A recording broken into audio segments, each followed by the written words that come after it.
I'm going to go and look on Facebook and see if it's, yeah. You can go put Should it I move there. it around? Yeah, go for it. Hello, people watching this laptop screen. Sort of. Hector's checking to see if it's actually working. Oh my god, I'm so Steve right now. Do I? Just right now. With his long hair? Oh, I wonder if he's watching. He's probably not. I think he's at Disney World. Well, when I texted him earlier today, he was like, I was like, oh, you need to do this. And he was like, oh yeah, true. And he was like, but I can't, I'm at Disney World right now. And I was like, what? Good. It's a little hard to do the same one. Yeah. And then, so then we have Hello. it's like, Yeah. the picture button. Try this thing. Yeah. Yeah, thank you. I messaged Stephen to see if you could check that it's active. Do you want me to check it on my phone?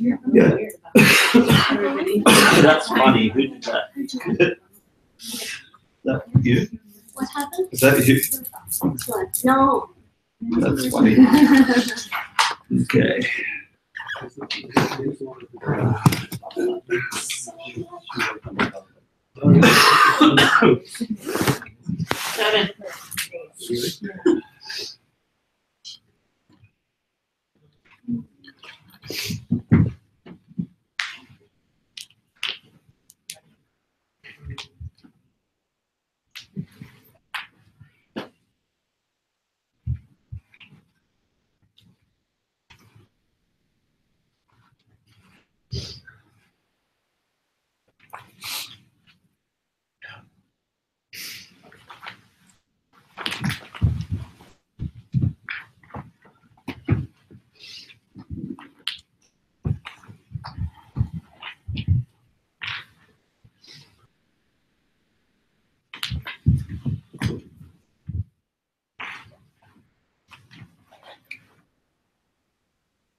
Let's do it. Thank you. That's funny. Okay, gracias. Thank you. Thank you. Welcome.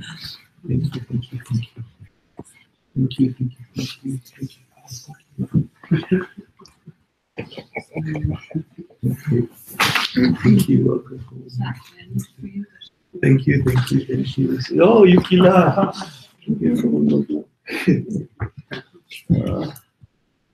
Thank you, welcome. Thank you, welcome to me. Thank you. Oh, look, Yuki came back. Thank you, Yuki. And Ming, thank you so much. Okay. Who's trying to make me cry? Me? Sarah? Stop that. Rachel, stop that.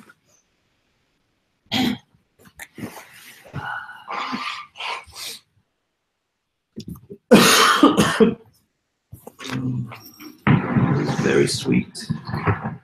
Thank you.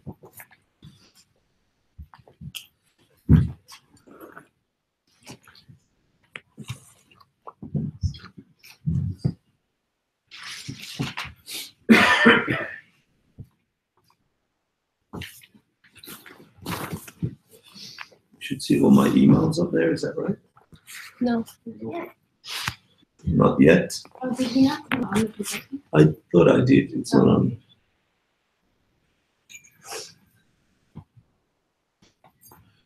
There it is.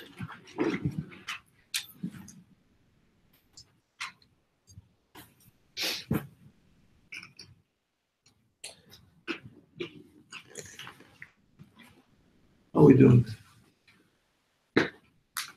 No, it's a blinking blue light. It's where to get enlightened. Oh, it's starting now. It's a bad joke. Bad Buddhist joke. Something's not happening here. Here we go.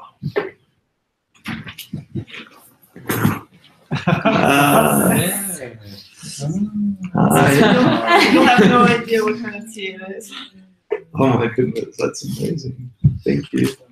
Ginger shots. Ginger shots. Okay, so I have City of Saints, ginger, lemon, honey.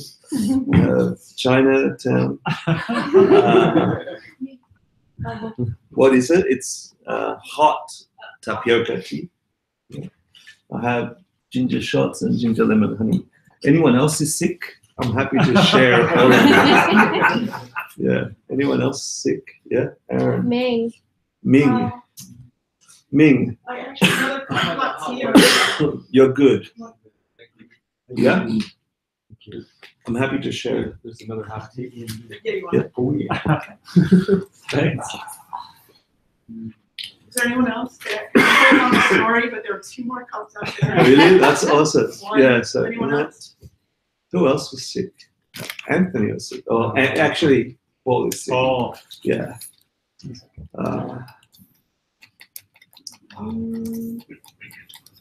So Yeah. that's I weird. was waiting. That's not supposed to happen that way. How's that? Yeah.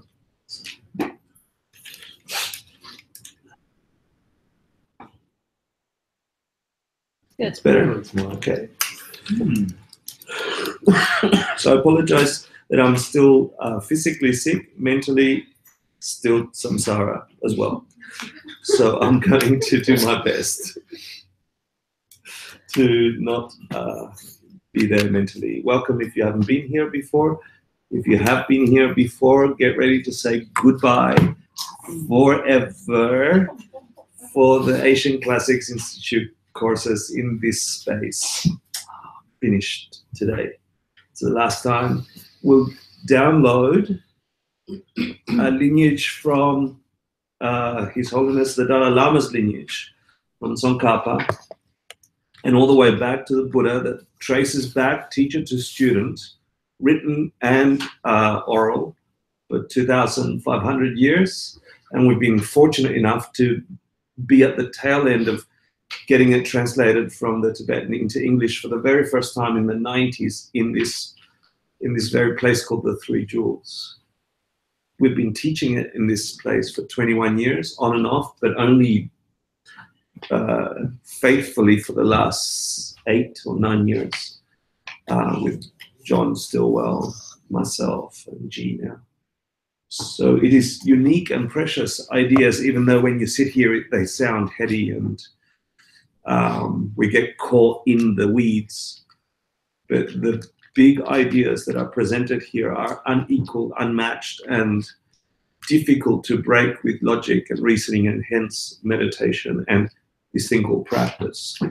So for some reason, it's us. In the very last time, we get to download this wisdom in English in a practical, meaningful way with a bunch of New Yorkers who are half sick. We will start again this incredible series at the new location of the Three Jewels, which is a level up from this place, even though it's on the ground floor. We'll be opening a cafe, bookstore, and beautiful, yet to be finished, practice space. You saw the state of it today, Aaron.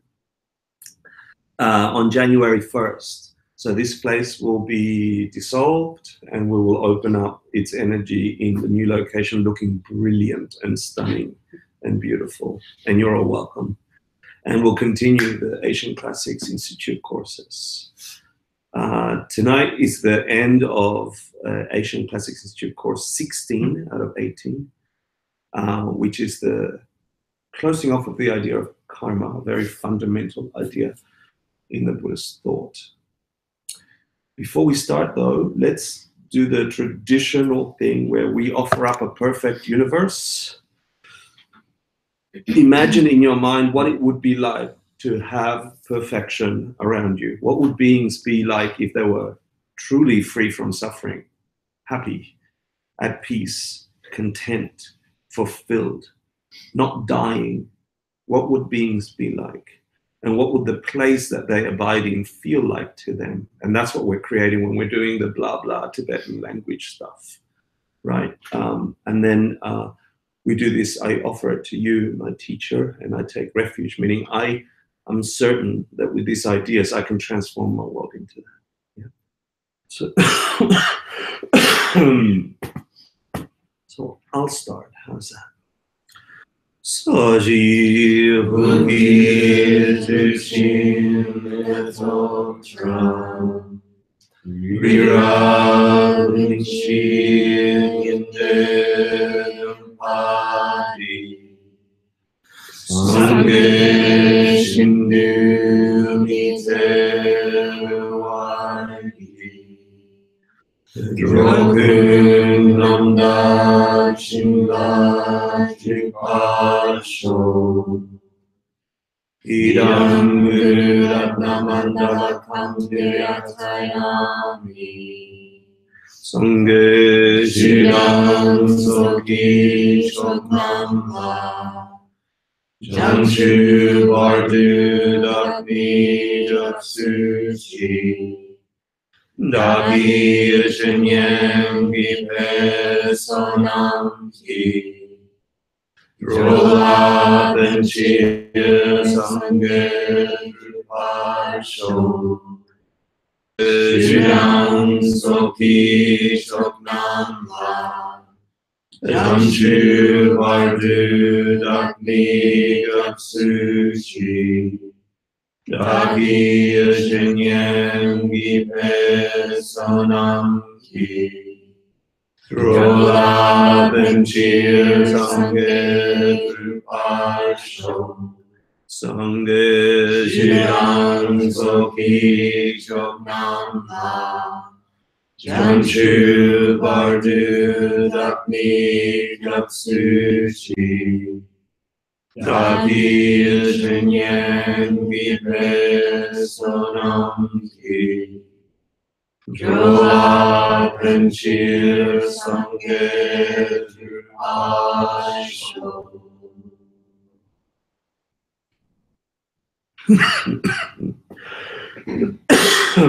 So let's just take a nice, comfortable seated position, and we'll just do a tiny meditation, just enough to get our minds in a space beyond normal. Okay. So make sure your posture is right, meaning you're stable. You can withdraw from your senses.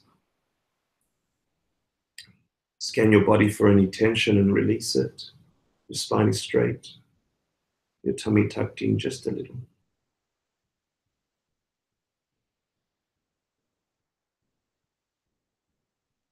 Release any tension in your face and brow.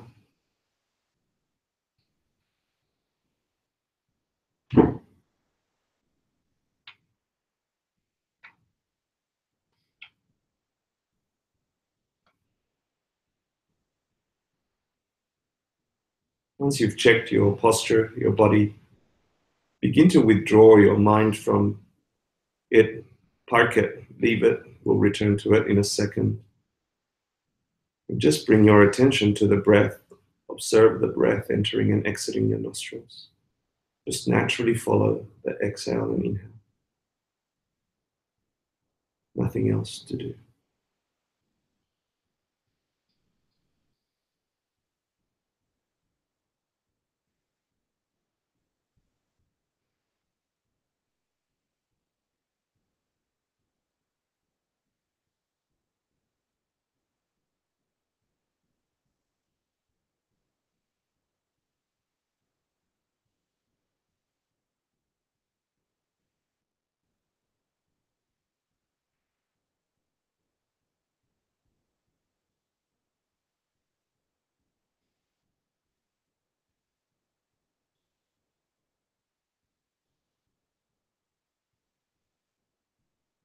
Keep returning your mind to the sensation of the breath, pressing your mind deeper onto the breath.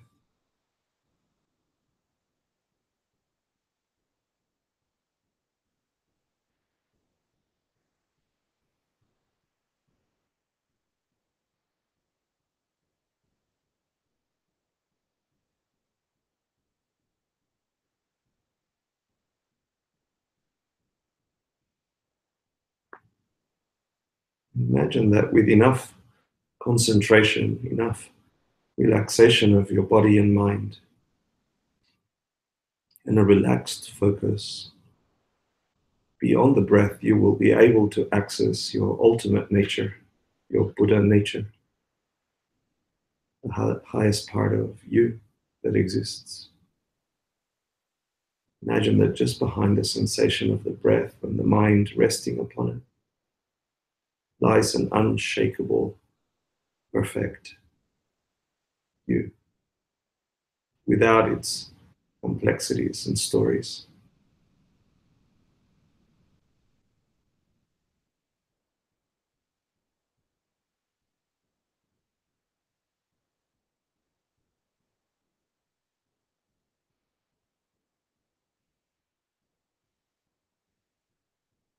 And all we're doing in this meditation is trying to move away from the focus and elaborations that our minds will do, even on the sensation of the breath, and know with certainty that behind it, behind that mind, is an unshakable, unchanging part of you, which we call your Buddha nature.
When your mind is in that space, there is no conflicts, there's no contradictions, there's no discomfort, there's no even conceptions of me or mine. Everything is as is. And you feel a perfect bliss throughout your body. Just know that that lies behind all the stories that our minds are trying to do, even as it settles beyond the breath.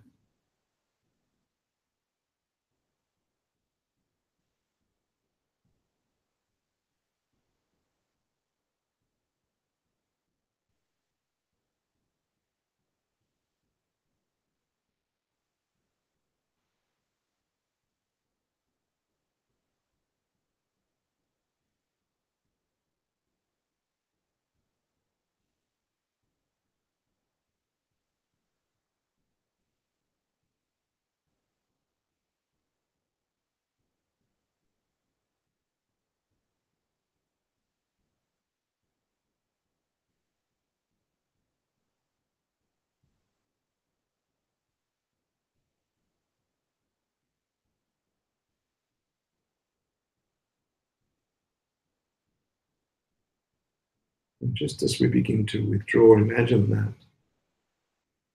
the flavor of that awareness has a special kind of love for all beings. And so to know that you possess that with certainty as you come back into this room, you bring with you the possibility of complete peace and a deep kind of love to every being. Just feel that sits behind your breath as you slowly refocus on your breath.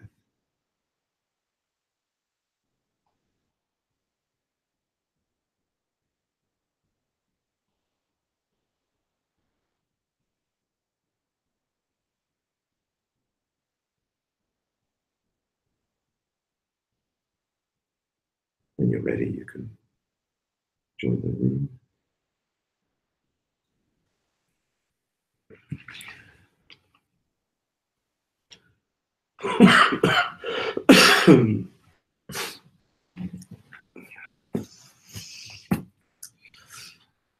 That was nice and chill. Thank you for chilling. I want to just touch on Buddha nature because the text that we're covering today is from Maitreya. In one of his, I think it's the Uttara Tantra, he talks about the essence of all of us is ultimately Buddha nature, an unstained part of yourself. And that's really difficult to understand. We have all these weird ideas about what Buddha nature is. And in simplified terms, it means the emptiness of you, the emptiness of your mind. It means that the mind that you possess right now doesn't have the qualities that you're experiencing in it from its own side. The qualities you're experiencing in your mind come from what you've done to your mind in the past, which means your mind has the quality of becoming absolutely everything if you just know what to put into it. Its nature is changing. So Buddha nature means it's got ultimate potential to be that of an enlightened mind or a schmucky mind. And it depends on what you put into it. And what we're putting into it tonight is a kind of unstoppable idea that will throw an infection through all the things that are wrong with our mind. That's the goal, anyway. So we've covered a bunch of previous courses. We're right at the end of, I forgot that that's really loud. This one. Bing, bing, bing, bing, bing. And for those of you who were here last week, put up your hands. Thank you, Anthony. Thank you, Ming. You don't know why you're in trouble, no? Okay. Thank you, Paul. You were here last week too. Yeah. So Paul will take a group over here. Those of you who haven't been here before, you get to know each other for half an hour, 20 minutes, and discuss the answers from last class. So we're all caught up on the core ideas. So Rachel, you're going to be over there. Sure. Yeah, I just want to plug. Okay, that's Can you take this for a sec? I just want to plug this in. And the since it's a little drill bit is, low. everybody please put up, Anthony, can you take that corner with Emily? Yeah. And Sarah, can you take that back corner with the Buddha? And so you'll put your names, everybody's names up here, so we have a mental record of who was here today. And we'll answer all the questions together, which might or might not be up on the screen. So make sure you're in a team. So Rachel, you're taking that corner with, Oh, okay. yeah, with Richard.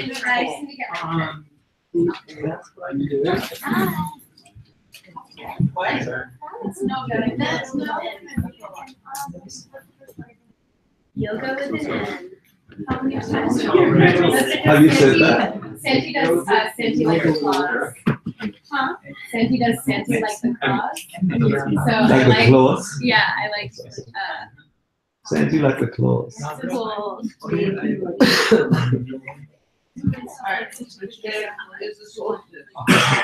Is that today?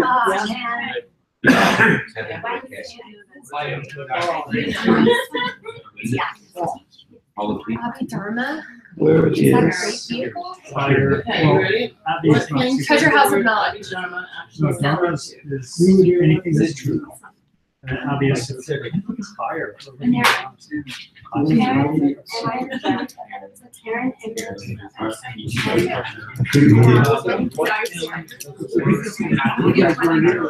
I will try it after this, Ginger. Yes. What do you need?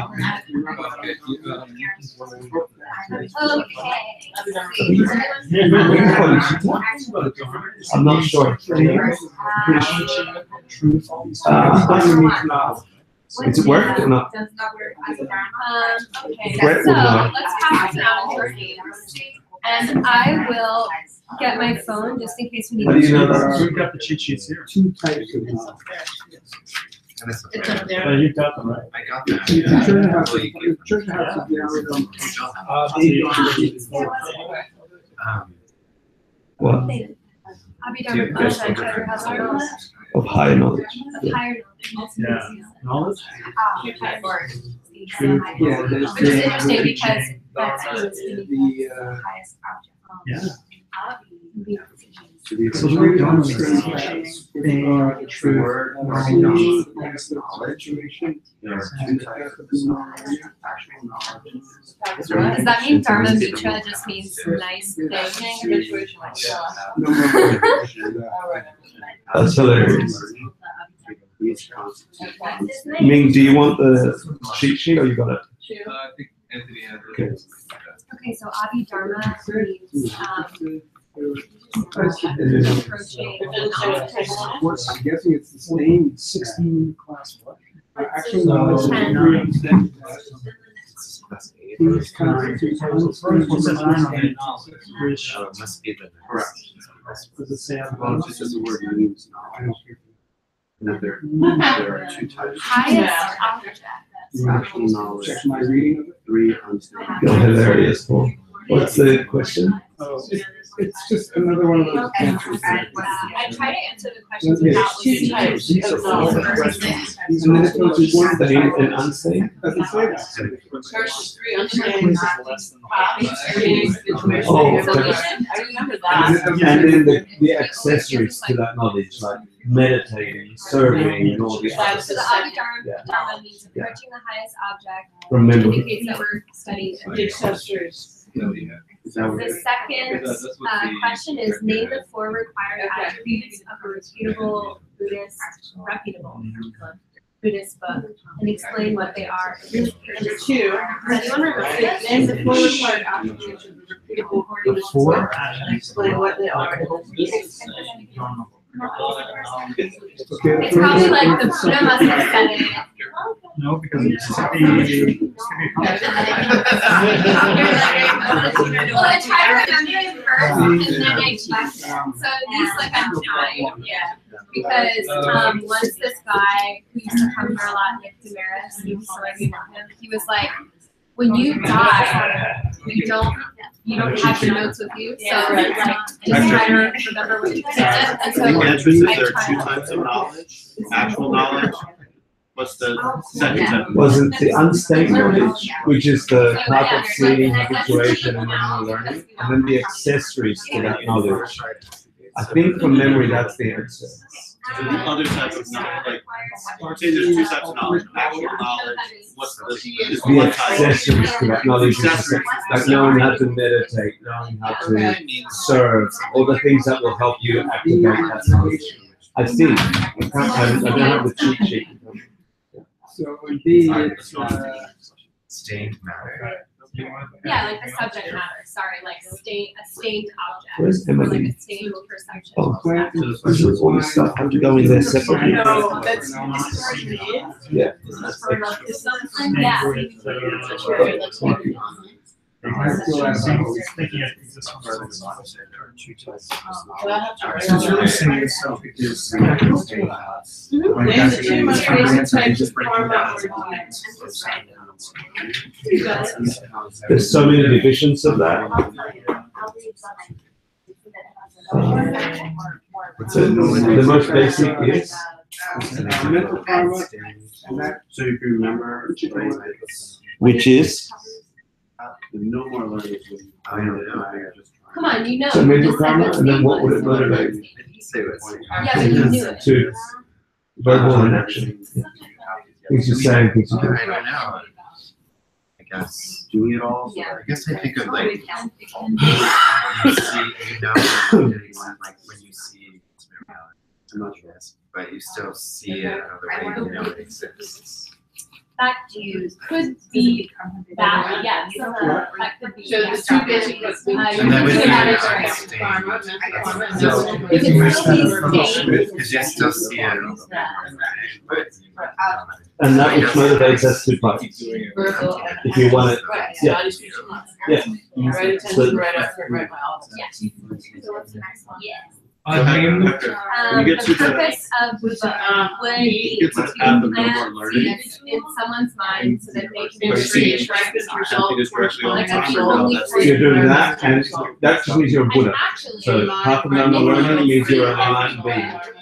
So you are in the direct perception of anything all the time, plus like and you're seeing relative reality for all beings. It's like saying, Give oh, the definition of virtue, non-virtue. right, exactly. Okay, that's for the first time, but then what? So the purpose of a Buddhist book, Positive a result. reputable, reputable, I don't know why I'm having trouble with that word right now. It's to plant seeds in the reader's mind. Required action. To lead them Is to that right. matcha? Got it. No, it's not very undesirable. Oh, we did talk about being. It's not that at all. It's not that. It's ginger ale. Yeah. It's saucy. Oh, well, like the tea is chamomile. Oh, wait. It's like a nature. Yeah, well, I read it. Yeah. So it's saying two types of nirvana. This is a slightly different school. So,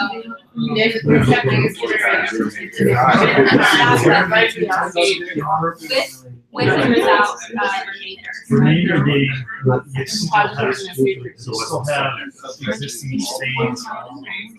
Karma, whose results you see in this slide. using the subject matter, yeah, to achieve. So then the relationship between these three things is that you would use the subject matter to try to achieve by bringing in.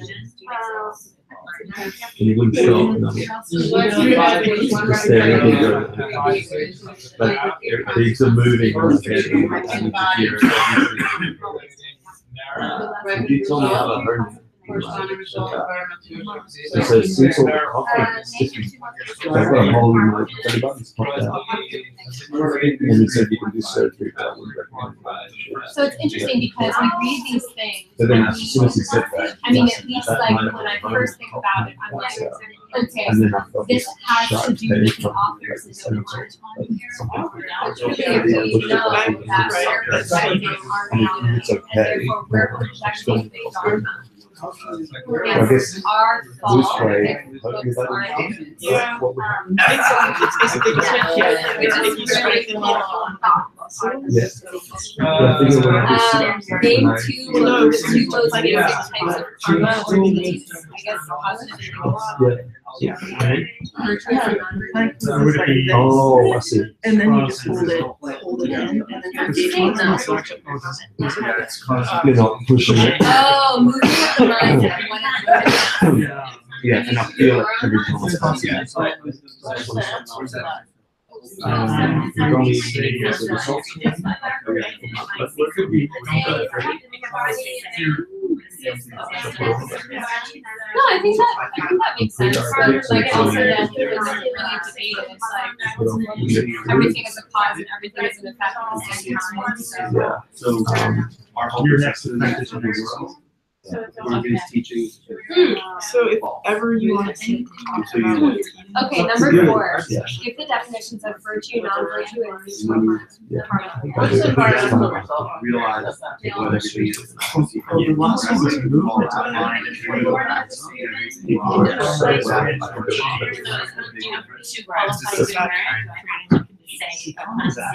So. Well, In this case, there's a case for That would be like. since I can see that. There's a real Okay, so what do you got going on? Anyway, This is the interesting you also one. can be What is the neutral side. definition of virtue, non-virtue, and neutral? Yeah, Actually, I don't know what the answer is that they're saying it is, but this is like, like what's a virtuous? You believe?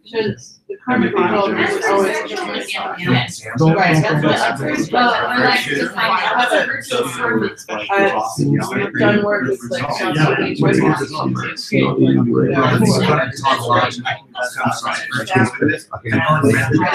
It does confuse me because they say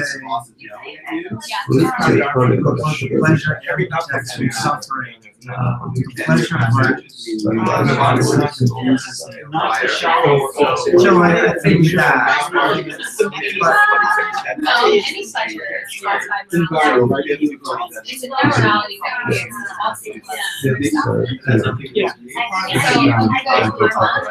it's a good result. Like if it feels good, it's good. If it feels good, it's good. So that's it. If it feels bad, it's bad.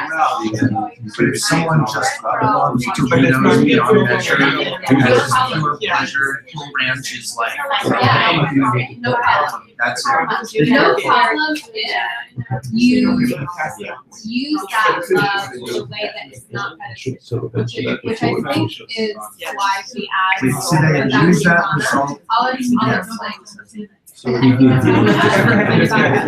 Yeah. Actually, like, what you should be doing is using your actual love There has to be here. out of some sorrow. Because every time you go to use something, like Game of Thrones, Yeah, yeah. like I'll be. So if you're taking Doritos, rather than being like, oh my god, There it is. I'm addicted, maybe this is really bad. You sit there thinking like it's a virtue that this tastes good. It's even harder, like there was a time in my life, it's not true anymore. But there was a time in my life where I Yeah, there are. genuinely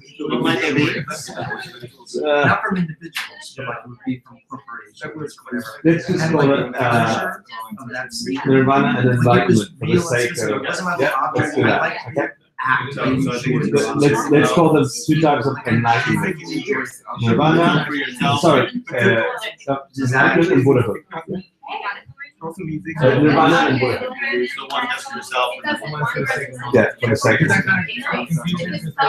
Sorry, I know, it's just that it's in the lower school, so they only say Nirvana, they don't say Buddhahood. How are you? I haven't seen you for how long? Yeah. That's it, this is the last class, I'm glad you came. Yeah. Yeah. Yeah, and it's before Christmas and everything. Yeah. And then we'll start again at the new location, January, middle January. Yeah. Like your t-shirt. Yeah, and so find a group, sit with a group because they're just finishing the review from last class. Yeah, and that way you get to know them. I think you guys know each other? You should meet each other. Yeah. Cool. Because then you start to investigate what's good and what's bad. And if they're not just I'm verifying everything with the videos. Like anything that's done wrong with the videos, I'm saying let it land on me. And it's landing to it. There's so many issues with the building, with the contract, with the and then when they say it's bad, it feels bad, right? Yes. And then neutral, with the the result architect. every day Every day above there's 1,000 people. I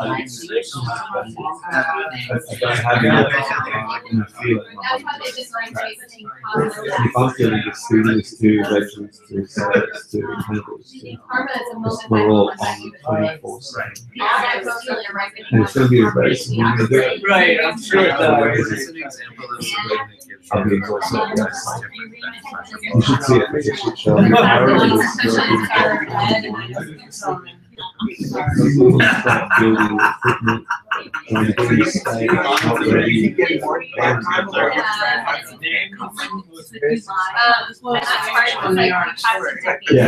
But we can add it to Simon Easton's But I think that's the you start to relate back to. Considering, like, Yeah, resource security. Wow. And that's Oh, you? The next question is, state I haven't seen it. No problem. We were here, we were hanging out with your son. That's right. Come on.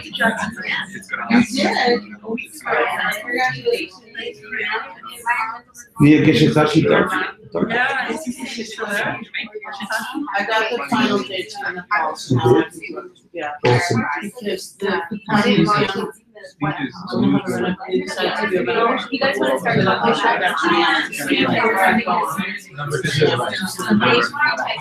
Oh, awesome. You're going to? Yeah.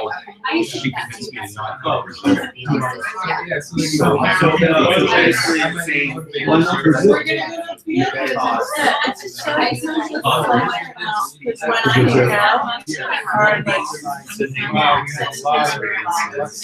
Nepal? So it has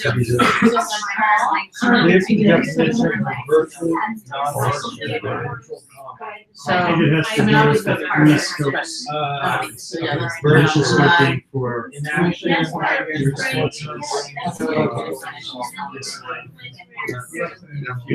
about the I could do. Or at least I see them in which one. Yes, Did you guys finish? Thank you. Ladies and gentlemen, is it time? You guys done? One more question. Oh, do you guys know what the first one is? You're Why recording? the first one is important? First, I thought this So question was basically saying important. yes, it's harmless, that's say yes, That's positive. No, That's right, it's harmless. The coolest thing about it, Fun? but do you know what the emojis mean? Oh. You can't even see all the things. Making money doing I renovation. see diamond and what's the other one? It's a plating. You work in the Christmas New Year? You get land in one month. Christmas New Year? Yeah, like 3 years. some things that I do. Results on display. Results So on we're gonna make that easy and you have to tell you your thing that's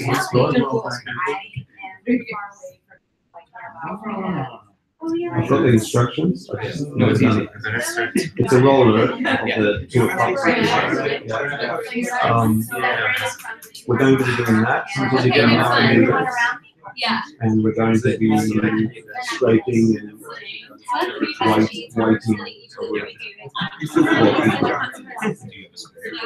Okay, the body. Punching someone. The floor and everything else, the walls, the furniture in that Corresponding result, environmental result. Really? We do? Really nice series.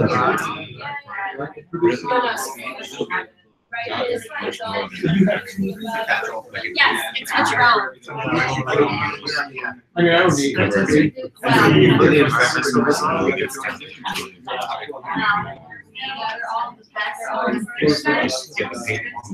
Yeah, okay, so it's like the right result in someone would be more engaged.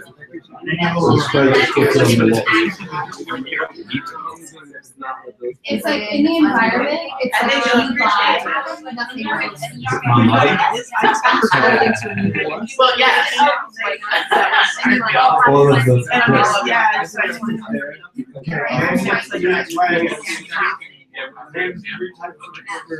it Stephen? Is his mother?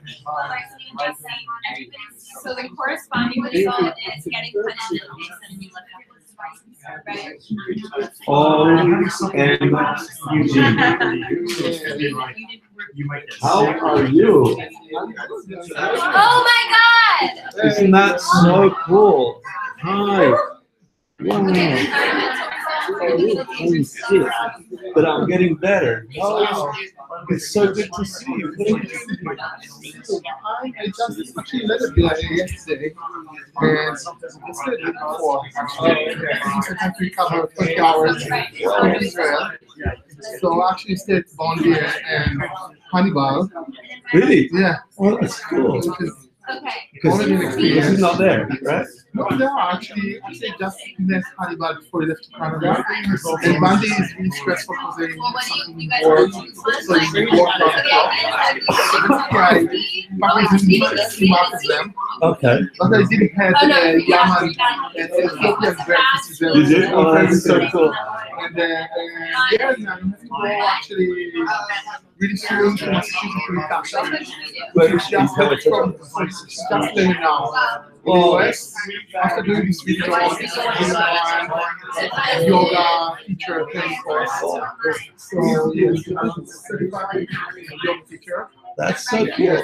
You look so healthy, so good. Am I hope so. You remember you told me that you had a thing from ski, because an injury from ski. Yeah. Yeah. The rotator cuff. I have the same. Oh, So, sorry. like last year, It's gonna take a while. I know. So I have the same issue. It's like frozen shoulders. Yeah. It's such a pain. Just Yes. sleeping on it, just reacting to it. Okay. Are you in class for a while or you gotta go? Cool. When I go to a gift shop, which right makes me happy, Yes, it's please. the best dates in the world. Last time you got me dates from Israel were amazing. They're amazing. I don't want to work out.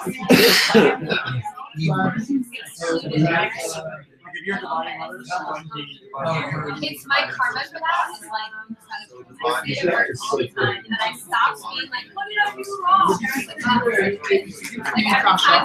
Tasha asked me to offer you to go to class. Thank you so So, much. Yeah. thank you so much too. I miss you guys. Yeah. You're very cute. I hope you get here quite soon. How long will she be here? Yeah, we can stay in the US for a while, yes. But, yeah, but for now we're staying at the church. Staying in New York is quite It's crazy. challenging.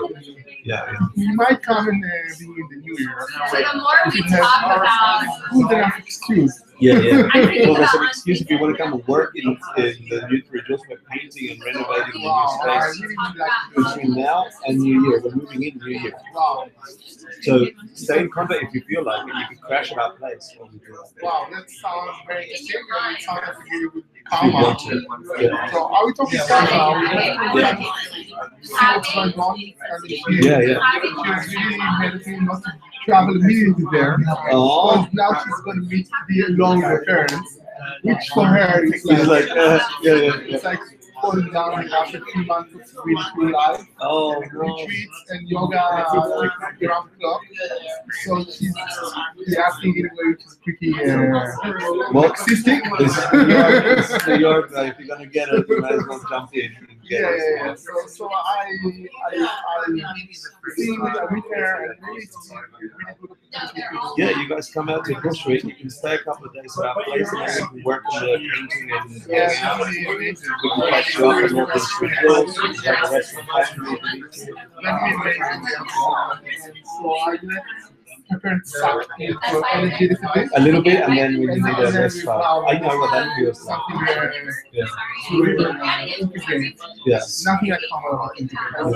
Let me get the crowd. Ladies and gentlemen, it's time. I have this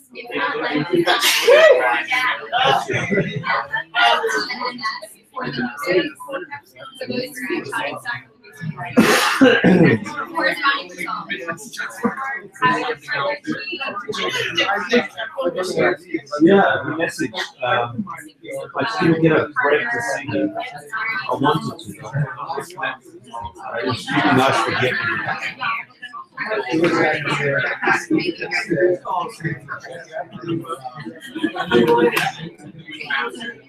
So now you can enjoy it. Yes.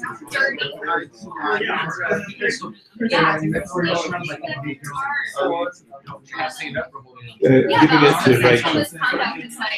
Ready? Yeah.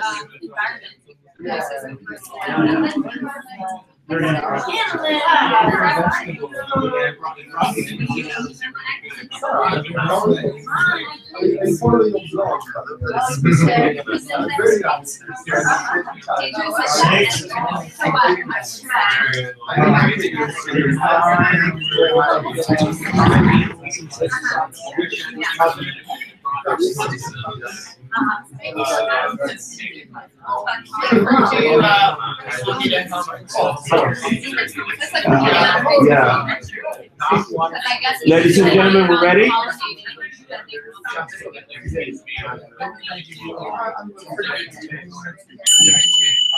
Thank you. Apparently that's...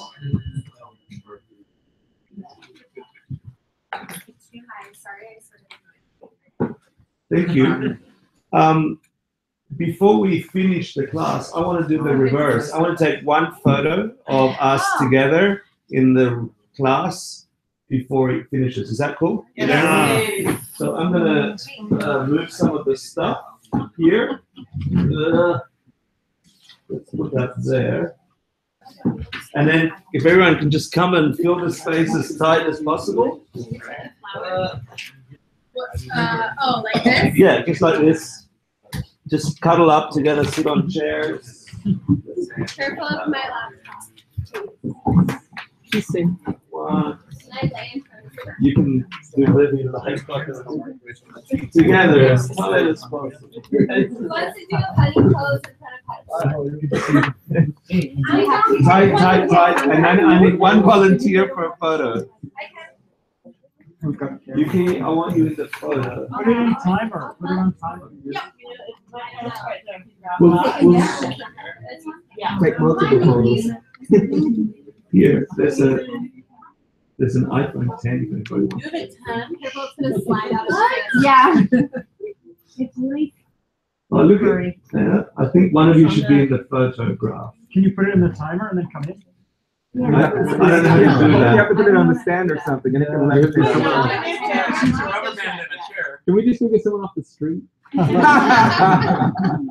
want to come with the line? Get a little tighter, people. A little tighter so they're. Someone from the and a mine. little Yeah. tighter. Yeah. You can do it. Wants to make the motion, like getting out of the way. You do it? Okay. You want to?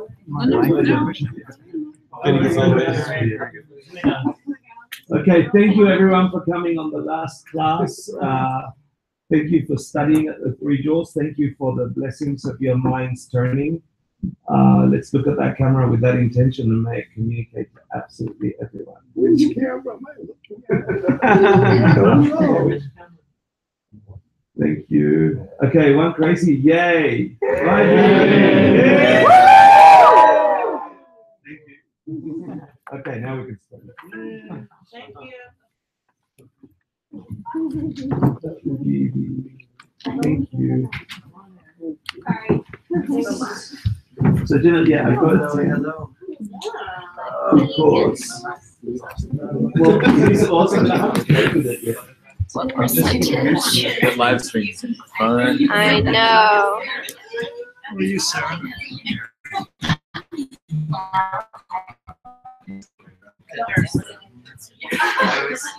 Okay, we're still semi-low, but good. Okay, everybody. Good? Yeah.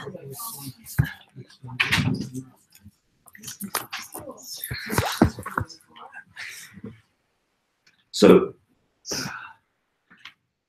I wish I could condense the 20 years of trying to think about these things into its very essence that you could eat up and use in your everyday, because that's what you have to do with this information if you wish to stop suffering permanently. There is a problem in studying any philosophy, including Buddhism, in that we humans consume the shit out of everything. We just want to turn it into a thing that we can construct, eat it up, and shit it out for the next thing, and the next thing, and the next thing. And this is not that. This is a relationship you have with these ideas that will, with time, transform your mind. But you have to give it the time, and you have to make sure you're not going to the extremes of consuming. Yeah. So what do I mean by that?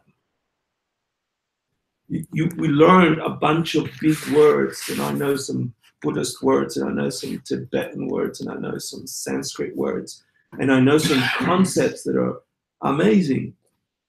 But the concepts alone are not saving you. The words will not save you. The application to that in your everyday will just create enough energy in you to be able to perhaps have insights if you're meditating. Perhaps.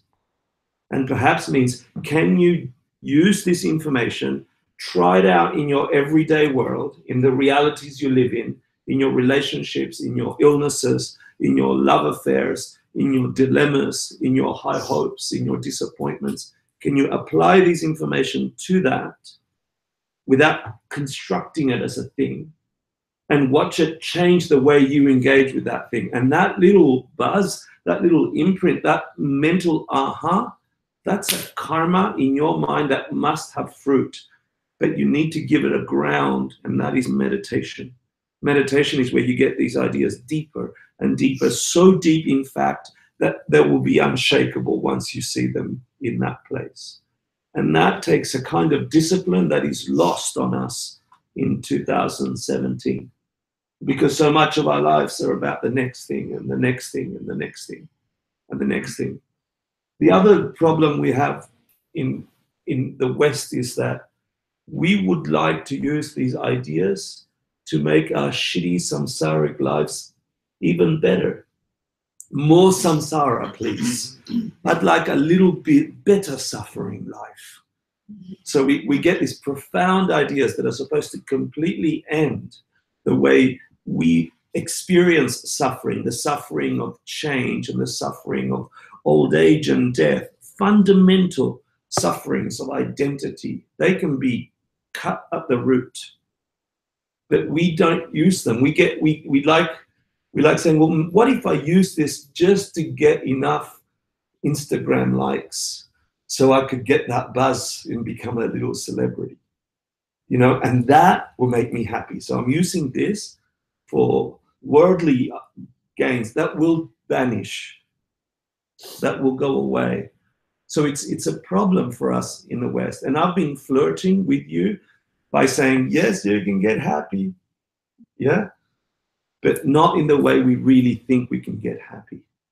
You can get happy, an ultimate happy, an unshakable happy. And to be honest, most of us don't have the appetite for that, because we want the addiction to the honey on the razor blade. We like the cut at the end. We're used to the cut at the end of some goodness or some sweetness. We're so used to it that anything that isn't that sounds bizarre, out of the question, in another world. And it is in another world.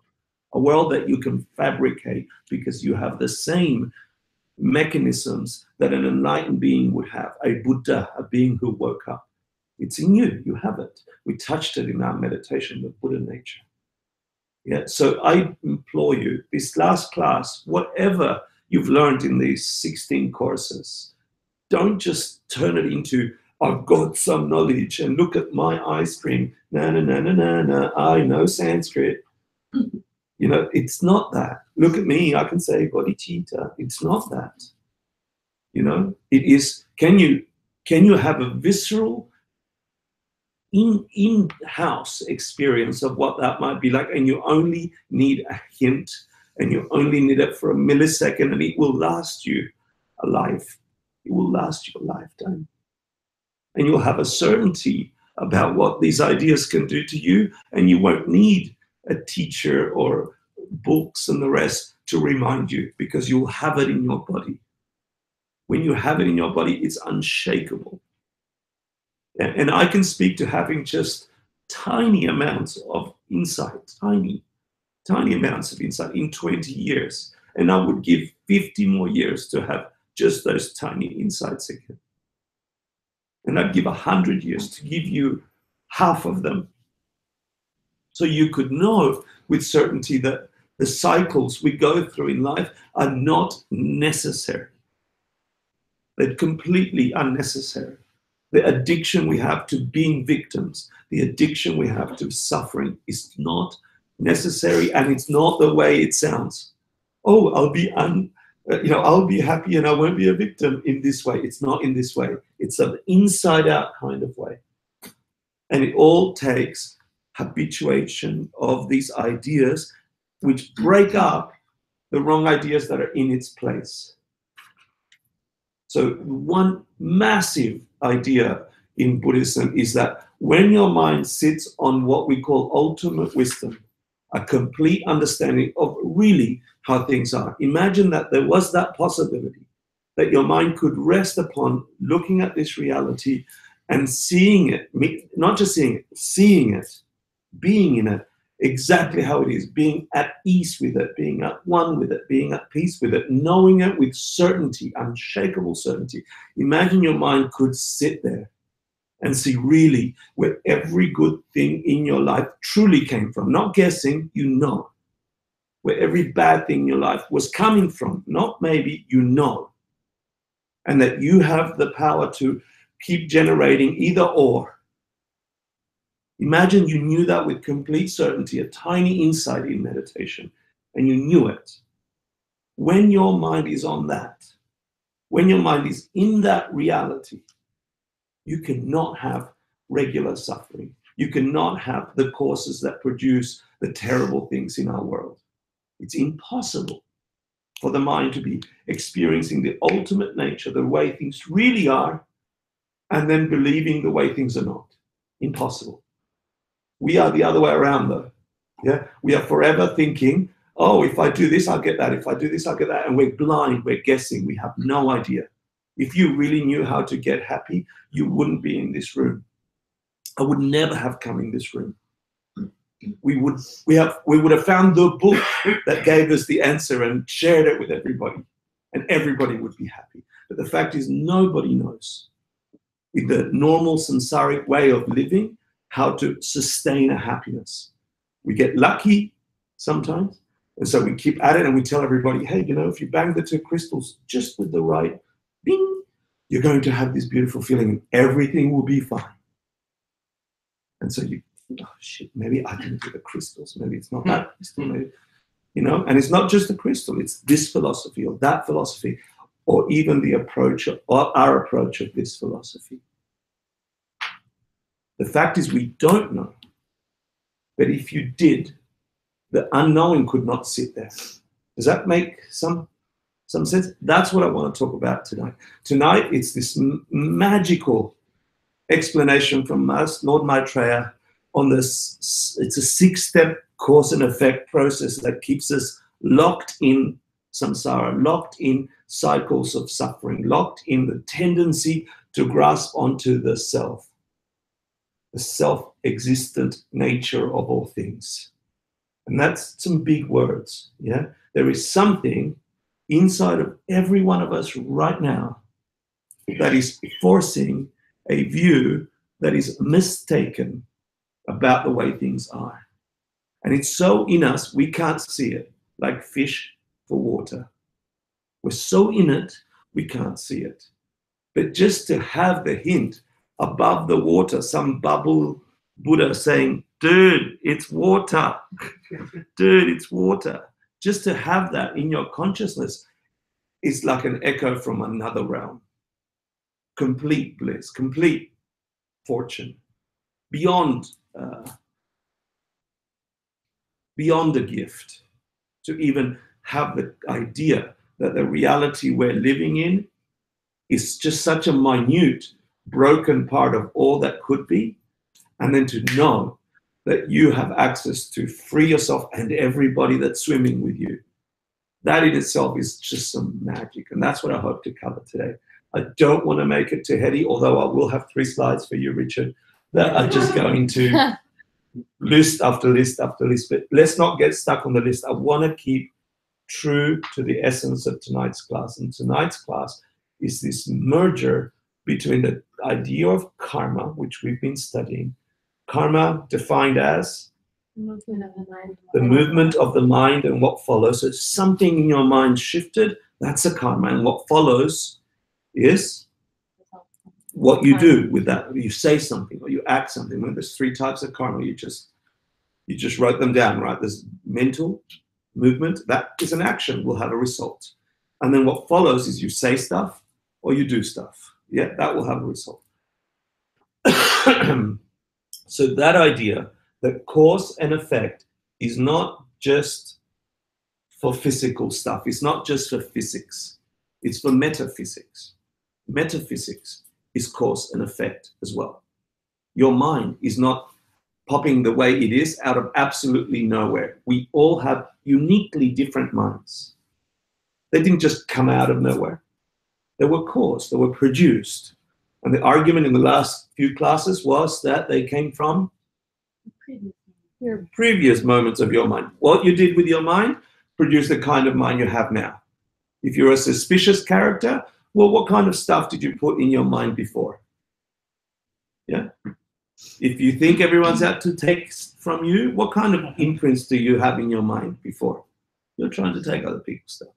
Yeah. If you think everybody's out to take care of you, what kind of mind have you put in?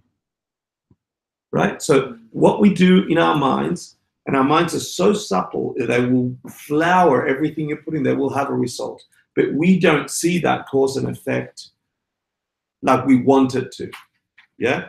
For example, right now, everybody get enlightened. Come on, I want you to. You want to, right? Let's get enlightened. Come on. But I want it right now. I'm going to think enlightened thoughts right now.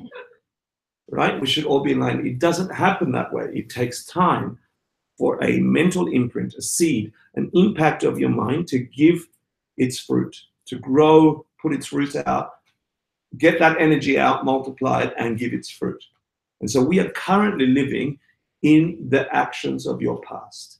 You are currently living in everything you've ever done, said, and thought in the past towards others. So if your life is amazing, then enjoy, because you did amazing things. If your life is crappy, then enjoy. It's because you did crappy stuff towards others in the past. If your life is a mix, sometimes good, sometimes bad, enjoy. It's yours, your fabrication, your creation. That is powerful, because if it wasn't up to you, you're screwed. It's up to someone else, and you've got no control. And that's not the way it is. The way it is everything in your mind comes from everything in your mind.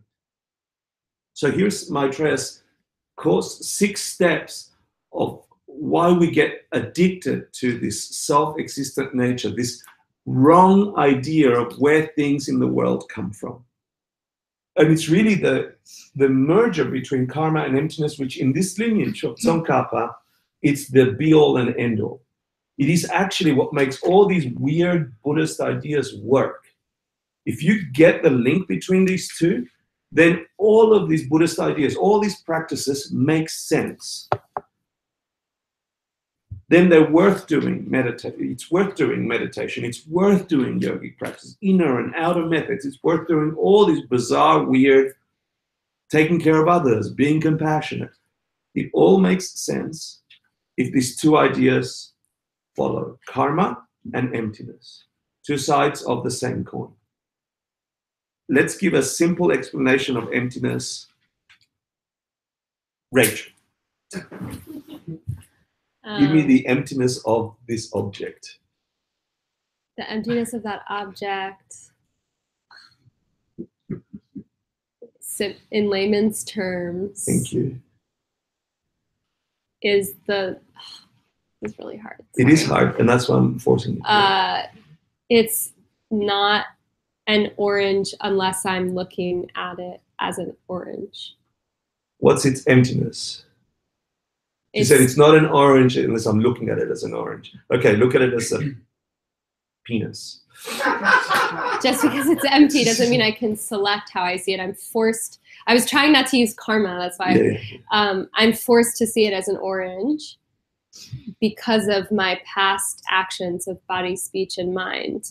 The fact that someone else looking at this like a fly might see it as a planet is its emptiness, because the fly can't see it as an orange. It's emptiness, meaning it doesn't have what nature? Orange. Orange nature from here to there. It doesn't have planet nature from here to there. It doesn't have food nature from here to there, right? So it's an object waiting to be imbued with my karmic projections. Okay, does that help everybody, or is that weird? You got one chance before getting enlightened. Is this an orange? You guys give me an unexamined answer. Sorry. It's not Brett. What is it?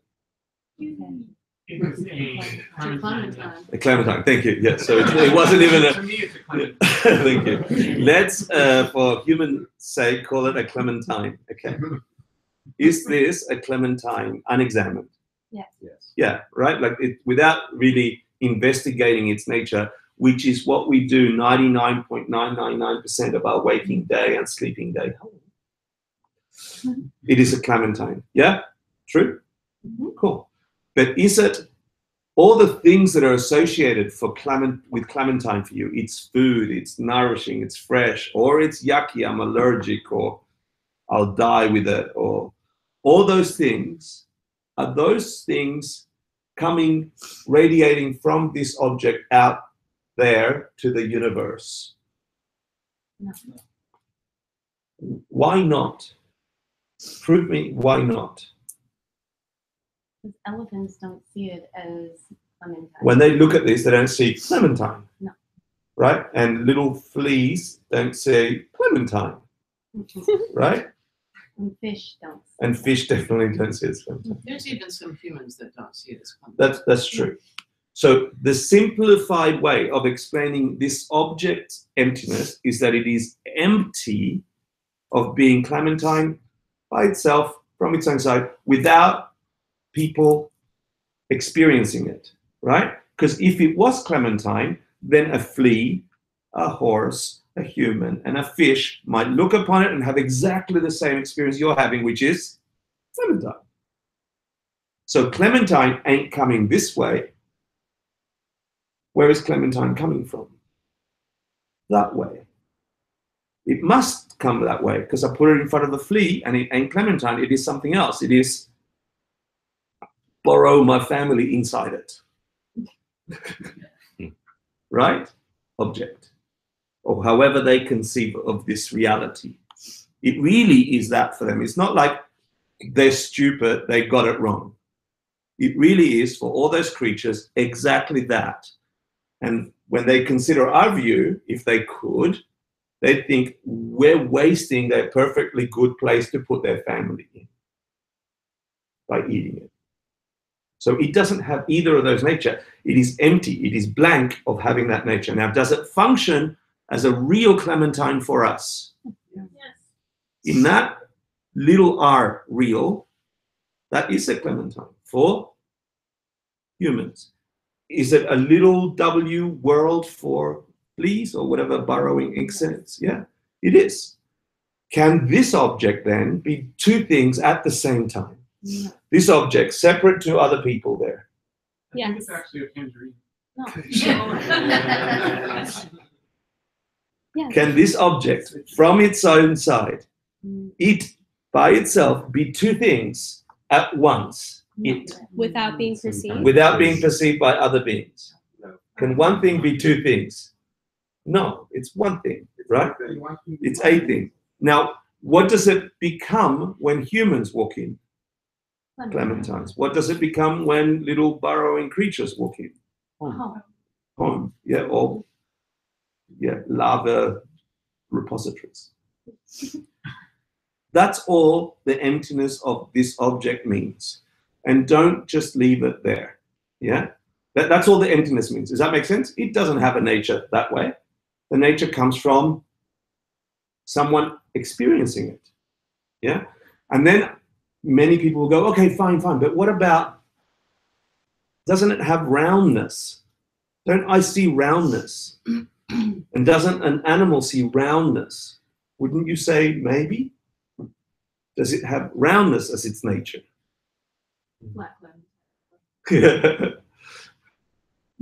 And then we get heavier and heavier and heavier. We'll Mike touch that before the end of class, okay? But ultimately meaning capital R reality, it's reality in the biggest, most all-encompassing way, capital R.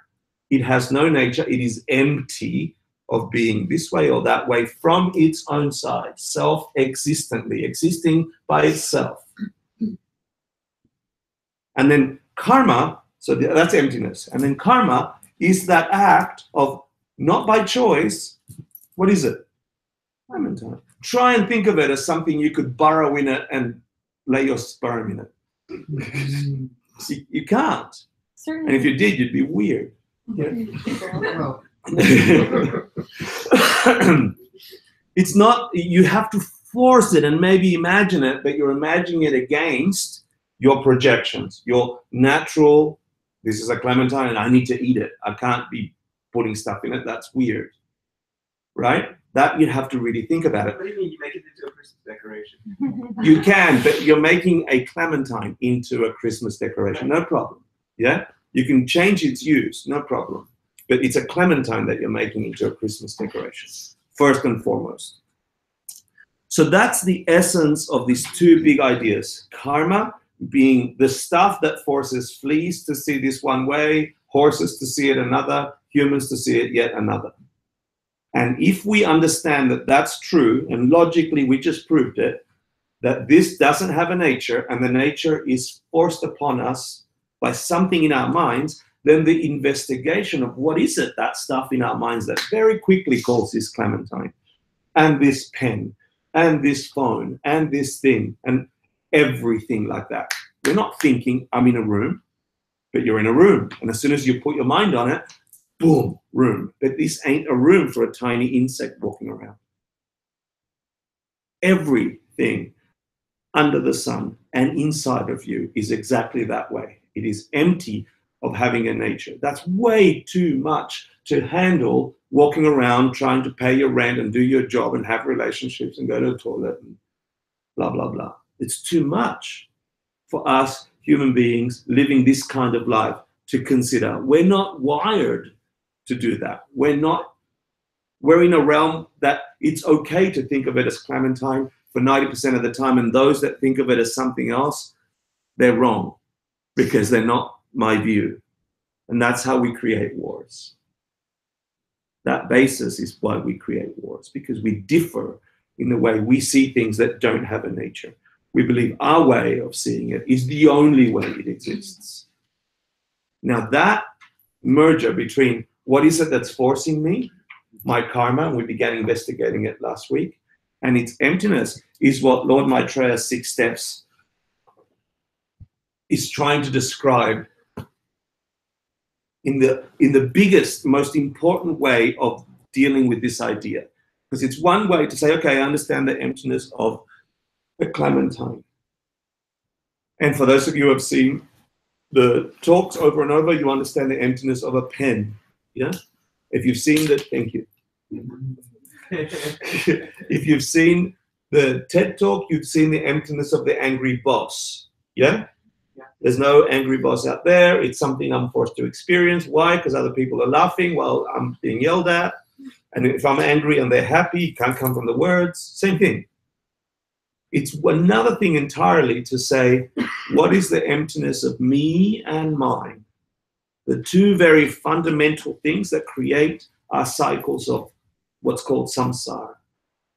Yeah, continuous cycles of birth and rebirth, and just continuously in this state of, I think I've got an awesome life. I'm getting old, sick, I'm dead. I've got an awesome life. I'm a this. Oh, great, fantastic. I've got children. I'm old, sick, and dead. Oh, I've got an awesome life. I've got a shitty life. It got better. I'm dead. These cycles continue for every creature on this planet and have continued throughout time. And that is breakable, and that is transformable. And you have the seed, the power to make that happen. So here's Maitreya 6. I keep saying that.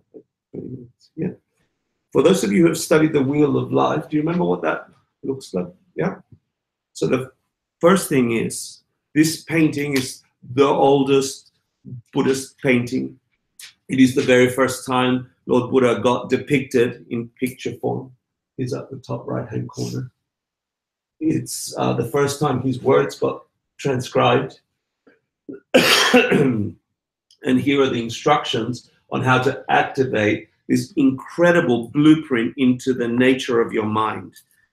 It's too complex to describe in detail now, but know that the big monster is impermanence, or called the Lord of Death, and it's gripping onto this outer circle called the 12 links of dependent origination, the things that our mind does in a minutia, millisecond by millisecond, to create this impression of a continuous life, but it keeps breaking. We think we're happy, and then we're not. We think we're happy, and we're not. This is the cycles of samsara and suffering. That experience of our mind turning creates what Buddha described as 5 or 6 realms, which are in these sections here. And you have 2 that you can see, the human realm, the animal realm, and then there's the lower realms, hungry ghosts and hell beings, and the higher realms, devas and asuras, gods and demigods. Then on the inner circle, there's a black and white. These are the karmas, the imprints in our minds, our actions of body, speech, and mind, which are positive in nature or negative in nature. They bring us up, the white, and they bring us down, the black. The things that we've done with intent to hurt bring us down. The things we've done to intent to help bring us up. And because we are planting them in our mind in a specific way, that cycle produces any one of these 6 realms. A period of our lives that we're happy and things are good. A period of our life that we're disturbed and unsure why things are not working, etc. And at the very hub, in the very center of that wheel, are 3 poisons, 3 animals depicting 3 continuous states of mind in our form. And the first one, the very core, is depicted as a pig, and it means ignorance. Ignorance meaning misunderstanding, not understanding the way things really are. We think they are in a certain way. We think this is really a clementine and everyone else is wrong. It's coming from its own side. It's self-existently a clementine. And the angry boss is a shitty person out there. That's what caused me to be angry at them. Because they yelled at me, the bastards. Yeah? So we believe things are out there, and believing that makes us do 2 things. We either like them and want more, and that's the chicken or the dove, peck, peck, peck, want more, more, and more. State of mind saying, I like it, I want more, I want more. Or dislike it, go away, you're a pain in the ass, go away, I don't like it. That's the snake shedding its skin. They come out of misunderstanding. That is what keeps this wheel turning and turning and turning and turning. And so Lord Maitreya's Bodhisattva Sutra, Buddha in Tantra, explains how is it that that center keeps us turning. And he's describing it in the first 3 links that then set the whole wheel in motion. We start before we start, which is link 12, and that's aging and death. And he says that from a previous moment of mind, from before, we have these buckchucks, we have these mental seeds, these imprints, which are imbued with that very ignorance that things have a nature from their own side. Yet all beings in this existence, once they're in the womb, begin to conceive of every object as being self-existent, existing out there. You cause me happiness. You cause me pain. The drink made me feel good. The drink made me feel bad. And we have this tendency from before, this habit of thinking that things have a nature. We misunderstand. We do not see their reality, which is what we just explained under logic, which is that things lack a nature. They are empty of having a nature, and the nature is forced upon us by what's in our mind. That's really how things are. Whenever you have a very negative experience in front of you and your mind is really riled up with emotion, that's even harder to see that your mind is forcing that reality because you're livid at them. Yeah? And that is this nature, this tendency grabbing hold. Are we good with that? It's hard to hear, but please hear it. It will save your eternity. Otherwise, you've got more of the same. You can come up to lots of Buddha classes and yoga classes and go, oh, I wrote nice things down. But if you didn't internalize it, you're just up for the same. Okay? So the first thing Lord Maitreya says is, we come with the habit, with the tendency to see things that way. It's already, we have the seeds. We have the seeds for that. Because of those seeds, things then appear to us as having a nature from their own side. Yeah? So we have this tendency to grasp things as self-existent. Does that make sense? And then we have a tendency to have them appear that way. Oh, my mother's cuddle. For some people, it's revolting, and for some people, it's awesome. Who's ever had a fight with their brother or sister and your parents forced you to cuddle? Oh. Yeah. That was it. And you hated it, right? Like, it was like, don't make me do it. Yeah. That action doesn't have a nature to make you feel good or bad. But we thought at that moment, where my feelings were coming from. So we already, because of our old habit from a previous life, our minds in a previous life, already have a tendency to see things as having their own nature. Does that make sense so far? And for those of you who want to divide it further, it's the nature of seeing myself and my parts. Yeah, the me and mine, meaning the self and my body. Yeah. Wait, what is that? That's number 2. That, if you want to break down what tendency to see what as self-existent, the commentary says me and mine. Yeah. So then would that also apply to seeing it as coming from you? Like, if you're seeing it as coming from you self-existently, then it would fulfill that tendency as well. If you're trying to address wisdom with self-existence, is that what you're trying to say? Yeah. Yeah, well, don't go there. More specifically. Don't go there. So like if I go around, if I hear this teaching, right, and I go around and thinking like, you're an asshole and it's coming from me, you're an asshole and it's coming from me, I'm still missing. If you think it's self-existently that way, you're still missing that point. It's still your tendency to grasp things as self-existent. But the thing that we're grasping here as self-existent, the division that was important there, is that the identity of me as Hector, you as Rachel, and my stuff, meaning my feelings, my emotions, my body, my thing, all that has a tendency of being out there, separate to my mind creating it. Mm-hmm. Yeah, you were going a little deeper into practitioners. I don't really want to go there yet. You can assume that, that's okay. But I want to make it really simple, because it's not like, oh, there's not too many human beings walking around the planet practicing what you just said, going, oh, I felt hurt when I was with you. It must be coming from me. And I think of that as self-existent. That's getting too complex for most people. Most people are like, you just pissed me off. I want to punch you in the face. But if you remember, I mean, I totally get what you mean. Because I know I do that all the time. But if you remember then that it's because of past impressions that are then. That's like an antidote. We'll get there. Let's get there. Let's get through the 6 first, and then we'll see what it would be to break it. Okay? So the cause and effect is, from previous moments of mind, you have mental seeds.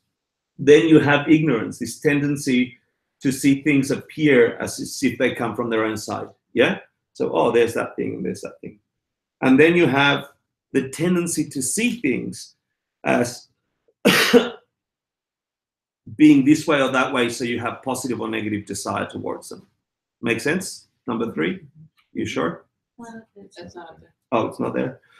Let me put that. Maybe it's there. Yeah. I'm not clear on the difference It's your feeling about the thing. Yeah, you have the tendency that things will appear that way, and then you have the seeing that they actually have that positive or negative nature in them. So it's the tendency, and then the actual seeing. Yeah. And then 4 is the feeling. 4 is you actually like it or dislike it. Ignorantly. Yeah, ignorantly. Is that up there? Yeah. Come from their own side. And then begin to bring it to the side. So because you have the tendency, they begin to appear as good or bad. Then you begin to think that they have that good and bad nature, and then you sort of want it or not want it, depending if it's something you don't like. All because you misunderstand. You think that it's got the nature you're looking for. What do you think number 5 would be? Acting in a way. Acting in a way towards those things because you think the good or bad is out there, you're acting towards them. And here is the crux, okay? Because it's not like you're sitting there thinking, you're just having a normal experience, yeah? You chew on the pizza and something informs your mind that was yummy.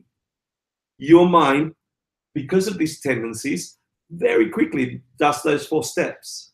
Yeah, oh, that taste came from the pizza. I'm getting some more. Which means you'll do step number 5, which is I'll take an action to try and get some more of that yummy feeling. So if you recognize that things don't have a nature of their own, it's impossible for you to like or dislike something in an ignorant, like or dislike something. In an ignorant way. In an ignorant way. So then if you uproot that tendency, there's only good feelings then. There's only ultimate feelings with whatever flavor, which are good in essence, yeah. So here is the link though. Look what happened between link number 4 and link number 5. You collected karma. You did an action. You created an imprint towards an object that you had an emotion towards, a positive or a negative emotion, and then you acted towards it. First mentally, I want more of that pizza. Then you did it. You grabbed some pizza. And because that action, get this, was infected with misunderstanding that this has the thing you're looking for, then the cause you just put in your mind is also infected with a broken world. Do you get that? If this really was the essence where all good things came from, all good tastes, everybody that chewed on it must feel awesome. The fact that some people will have an allergic reaction and die means it doesn't have that nature. Where did the nature come from? Whoever bit onto it and enjoyed it. Did it come from a fruit? No. Where did it come from? The fruit is empty. It came from step number 5, an action with a flavor connected onto this thing, which produced a result equal to that action. Your previous moments of mind and what you did in it are forcing you to have the experiences you have, and because of the time delay, you think it came out of this. I just ate that. Oh, I just enjoyed it. It must be because I ate it. It's not. It's because a long time ago you gave away fruit to other beings with the wish that they'd enjoyed it, or you watched them enjoy it, or you knew that they were enjoying it, or something similar that you put in your mind that is forcing you to have that nature. Now, so far, we're not talking about the enlightened side, we're talking about the broken side. Ignorance is forcing itself from a previous moment. It gives us a tendency to experience the world that way. The world appears to have good and bad things from its own side. Everybody that's not an Arya is living in that way. We are seeing the world saying, I like that, I don't like it, I like that, I don't like that. And then we act towards it. And in that action is that merger of karma and emptiness. Because things don't have a nature, we have a broken understanding, a mistake of what this really is. We just did an action, which is deep in our mental continuum now, towards that thing, and that has a mistake in it. The result of a mistaken seed would be a mistaken world, a world that constantly misfires, mistakes. You're happy for a while and then you're not, because you don't know its ultimate causes. If you understood, which is where you were going, its ultimate causes, you could break that cycle. The sixth of the steps is that because of that, we then go into cycles that never stop. They just don't stop. We go into cycles of cause and effect and cause and effect and cause and effect. I want more of that. I want more of that. I want more of that. I want more of that. And you keep taking those mistaken actions, which give you mistaken results. And so then you try, maybe it's not clementines, maybe it's lemons, and maybe it's not lemons, it's other fruit, maybe it's not citrus. I was allergic to citrus. I'm not allergic to citrus. And you've got no idea. So thinking that the world you're experiencing is coming from its own side is the ultimate I ignorance, capital I ignorance. And it's not dumb ignorance, it's a mistaken way of looking at the world. And every action towards everything in your world that's habitual has that mistake in it. We're screwed. It's our default way of looking at the world. And it's like we're the fish in the water and someone's trying to say, dude, it's water. And we don't hear it, we don't understand because we're living in that reality. But there's a hint, there's a little narrow bit of light saying, if you looked at that reality differently, you could fly. You don't have to be stuck in that thing. Yeah, and the thing is breaking the mistake. And that's where I began when I said, when you're holding how things truly exist this way, not that way, then you can smash this cycle and it can stop completely. And it would be like that. It would be that fast if you understood it and you did the actions. But first, you have to get at least one break of the cycle in. And that's all I think we can master in this life. In this life, I think all we can master is one true act of breaking the mistake, acting towards our world in an ultimate way. Because if our mind is on that, ignorance can't be there. And all you need to do is see it once, and that once will free you. That once will give you enough power to continue on this practice of living in the world against the habit of the mistake. Everything else is just lucky or unlucky circumstances from before that you're somehow enjoying based on random actions. Because we don't really know what's causing our fortune right now. If we didn't have this understanding. Yeah? That's one way of explaining karma and emptiness. How does it look like? What does it look like in practice, in real practice? And if I'm going to put my hand on my heart and tell you as honestly as I can, with my very limited Hector point of view, I was born in a third world country. I lived in a house with mud floors. I somehow had the fortune to be plucked out of there at the age of 10. Snotty kids with no underwear running around my neighborhood. We were like the poorest neighborhood in Argentina. Landed in Australia, like streets are paved. I could go to school. I had a uniform. We had ice cream. My God, I had a lot of ice cream. Like life did that. Yeah? Where did that come from? And why didn't it happen to the kid that lived next door to me? Why? Is it to do with me? Hector got lucky. Someone said, hey, you won the ticket. I got 3 other siblings. Some of them enjoyed that transition. Some of them suffered through that transition. Oh, well, miss my homeland. Gives a shit. Yeah. What is it that gives us our own individual experience? And these teachings say it's you, something in you. But it's not limited to this one life. It's limited to the continuum of you throughout time. You are infinite beings. Your body, infinite. It will turn into shit soon. Worms will eat it. Trees will consume it.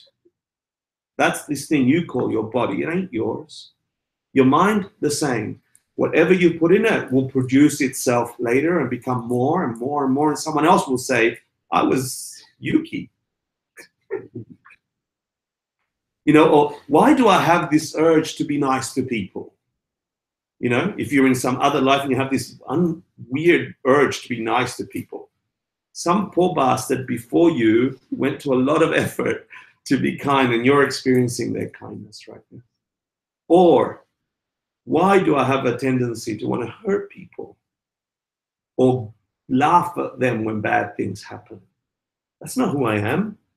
You know, who's had that thought go through their mind? Like, yeah, enjoy somebody else's misery. And it's not the state of mind that you're being in, and yet it pops up. Where did that come from? Yeah. So it's not, anyway, I'm digressing. The idea here is, in practice, in real practice, know that this habitual way of engaging at the world, everything to do with your world, especially when your emotions are heightened, when you love something a lot, when you hate something a lot, when you're nervous a lot, it's amplified and ignorant, saying, I am the cause of your unhappiness, I am the cause of your happiness, I am. It's a lie, it's not true, it's a mistake. Now, does it function that way? Absolutely. Yeah. Where does it really come from under investigation? Your past actions. Yeah, your past goodness and your past badness. Do I have to feel guilty about it? No, that's a badness. Don't be an idiot. You don't want to, oh, feel guilty, I'm terrible. You want to fix it. It should be an empowering and engaging, energetic awakening to say, I finally have a doorway to control my future. And it's how I react right now to this situation. So I walk into the boss's office with this, I went to Dharma class and I learned this stuff and it's all coming from me and I got it. I can do it. You know, it's coming from me. It doesn't matter if the boss yells at me or not. What an asshole. He's been yelling for me for months. But no, he's not an asshole. Asshole's coming. Okay, so I'm going to go in there and I'm going to go talk to the boss and I'm going to take whatever comes my way because it comes from me and I'm going to purify it. And as soon as I open the door, something else happens and they're screaming at me. And what am I doing? What's my body doing? What's my ancient habit doing? Wants you to do this. I want to punch the bastard in the face so much. But I'm a civil human being. You know, if we weren't civil human beings, we'd be clubbing each other constantly. Yeah? I'm a civil human being. I'm just going to sit there and at least pretend that he's not an asshole because I might get fired. Yeah? But then some echo of my Dharma class comes into my mind and says, hold on, if you scream back, you'll get more angry bosses. The only reason the screaming is hurting you, now is the screaming hurting me? Yeah. The only reason it's hurting you is because you've screamed at others in the past. That's what the Dharma class told me. It doesn't feel that way. I want to punch it in the face and it hurts. So what do I do? And this is an act of truth. This is an act of reason as opposed to an act of habit. Of saying, if you want to yell at anybody at that moment, you look at that boss in the face, you do whatever the hell it takes to contain your vile, vomitous nature. And if you can't contain it, you drop something on the ground, say, oh, I'm sorry, and run to the toilet. And if you want to blame anyone, you look at that person in the mirror and say, it was you, you bastard that screamed at everybody in the past. Don't ever scream at anybody again, or you have to put up with that asshole forever. Then when you finish yelling at yourself in the toilet, go back out to the boss and go, yes, how can I help you?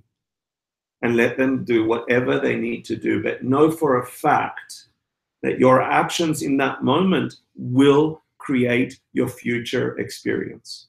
And maybe you have to do that 4 times or 5 times or 10 times or 100 times before the actions that you took become the norm for you. And then there'll be no yelling bosses ever. Because that's a truth.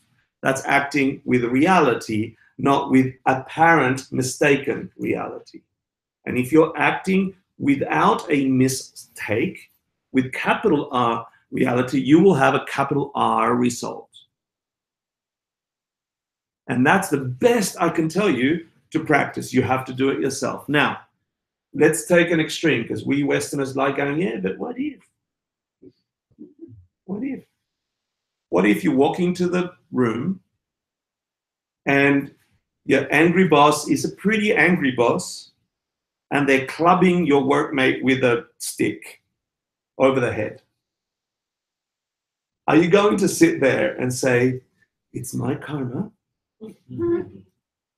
right? I'm not going to react. Is that what you should do? No. Why not? Because he's producing really negative karma and doing that. Great. So you are not the only creature on the planet, okay? There are a multitude of other beings. Don't get this weird teaching, yeah?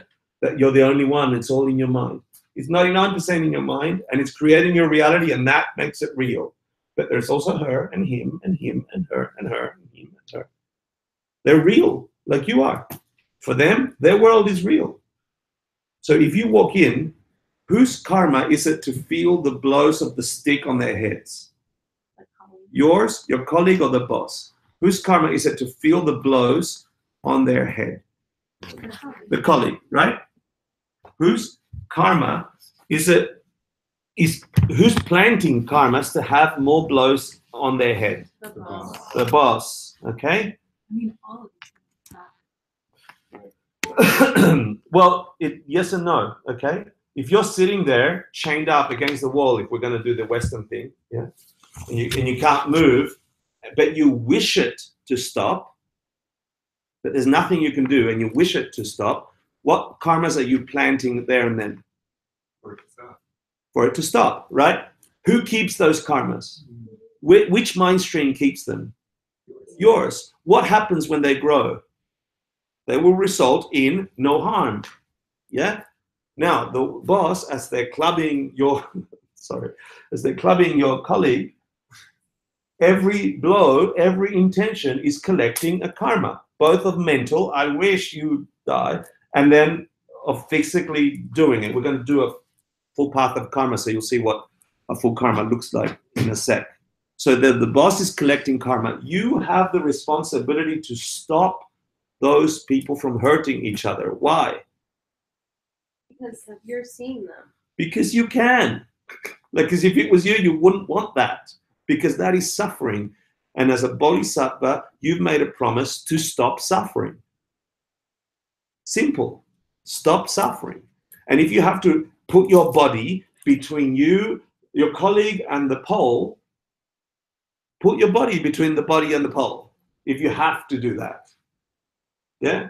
Don't do it out of a martyrdom. Yeah? But if that's the last resort, or you have to grab another club and club your boss in the head to force them to stop, you should do that too. With which motivation? To stop them from creating harm for themselves and others. If at any point you say, I hate you, boss, I'm going to take this chance to blow you over the head with a stick, that's not what I'm saying. Because that will give you a result equal to that motivation. Yeah, now you can't think these things on the moment as life is happening. That's why study, meditation, contemplation, and then action. And the action takes months to internalize, but all you need is one of those actions to turn your life around, and then your ticket, your internal ticket to freedom is yours, because you have the experience of having seen that method work above and beyond the other method. Is there ever a time where it's neither one and the motivation is neutral in a way that you don't want them to stop, or there is an intention, there is a positive intention of no acting, but you don't, it's not that you don't, but you don't associate with that action at all? Yeah. Is ever a time where it's not action anymore, and it's still relating to compassion toward the colleague and the boss? Every action will have an equal and opposite reaction, okay? So you will either have a positive intention when you act, a negative intention, or Do you remember the definition of a neutral karma? Neither It's neither positive or negative, right? Now, it's possible that you would have a neutral thing, like, I don't have any feelings about my colleague, and I don't have any feelings about this sentient creature. But I would say that's really impossible to have when you're seeing sticks and blood in an office. It's also not where you should be doing work. Yeah, it's unlikely that that's where you'll be working too as well, because you'll be usually working when you're emotionally charged at something. I don't know whether your question comes from this misconception which I used to have about Buddhism, right? Somehow, we said we don't want ignorant liking and we don't want ignorant disliking. Yeah, these two charged states of mind. That doesn't mean we don't want liking and we don't want disliking. It doesn't mean that somehow a Buddhist path, a path to awakening, means that you have to just be chilled while everything is getting destroyed and you're just like, I'm cool. I don't feel anything. That's not the goal of this practice. The goal of this transformation is to actually be at bliss and joy in truth all the time. So it's not like I'm going to zone out while they're beating each other and it'll pass. It's not that. That's definitely not the goal. Yeah, so it's not like you could be neutral while people are harming each other. You would have a feeling, So a Buddha, for example, an enlightened being would want to see people not suffer. It's a want, it's a desire. But it's not ignorant desire that thinks it's coming from that side. Yeah, it's a desire that understands where it comes from. It's possible for people to stop hurting each other. They have to do something about it. But the Buddha would want you to figure it out quickly so you stop hurting each other. Yeah, it's not like they're neutral. They're like, oh, okay, they're blowing each other up in Iraq again. Okay, I'm cool because I'm the Buddha. Not the case. Yeah, not the case. Full of compassion, full of wish that they would stop the causes for their own pain. I don't know if that's where your question went to. Yeah, cool. So it's not the goal to be numb. That's not, and it's an easy way for Westerners to go, oh, this is too much. I'm just going to be numb. Look at me, I'm meditating, don't feel anything. Mistake. Because there's still a part of you conceiving a reality that says the world around you is suffering. You know because you felt it.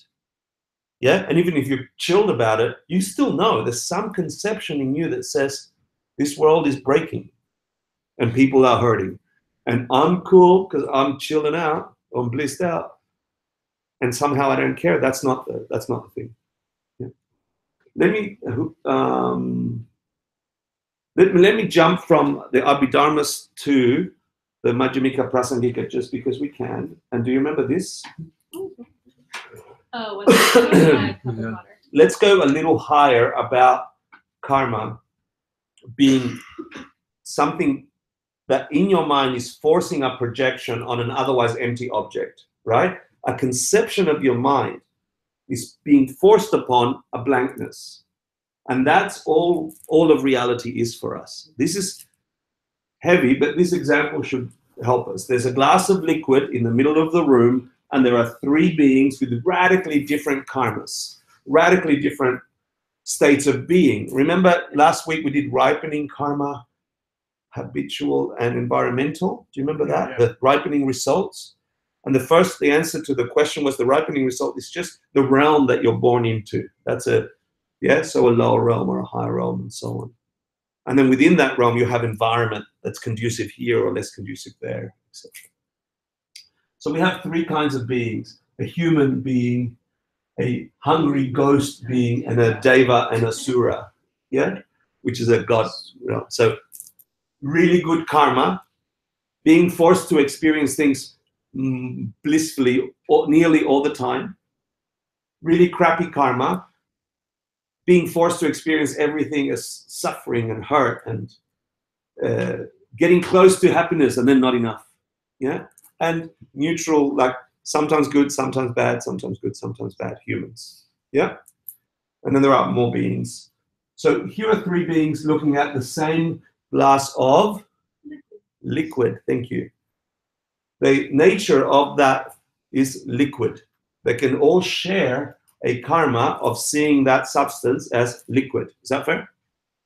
So that being would see it as, a human being would see it as water, yeah, to drink. It's like a neutral, non-harming, refreshing thing, yeah. What would a hungry ghost see it as?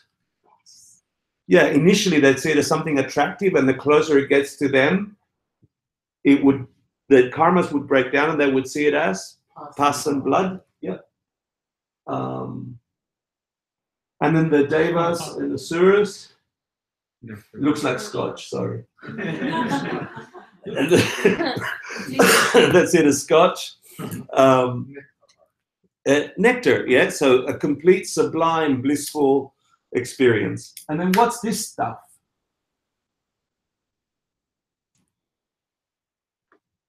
Also a projection of their mind. Yeah, it is just the basis for those three things. Yeah. So if you can imagine a poker table in some basement somewhere in New York City, and a hungry ghost, a human, and a deva were playing cards, and then someone puts one glass of liquid, they'd each be forced to experience those three things according to this theory, right? Now, can I divide that glass of liquid into three? And say, shot glasses. So how does it function really? I want you to think beyond just karma is this and that. Like, I want you to see your mind constructing an experience. Imagine the glass of liquid that appears to humans as, so they're all looking at it in the middle of the room, okay? It is liquid for all of them. They have that shared karma. Like we as humans have shared karma. Those three beings have the shared karma of seeing a fluid liquid. But here's a human going, I'm really thirsty, and they are forced to experience upon that basis, the material, the Nirlengi Q, for those of you who were here, remember what that is? The principal cause, the seed, the thing that flops over into the result, is liquid for all of them. Yeah? The Nirlengi Q is liquid for all of them. The Nirlengi Q, is where it splits into the different views. So the thing where the clementine is a clementine for humans, but it is a world, it is a home.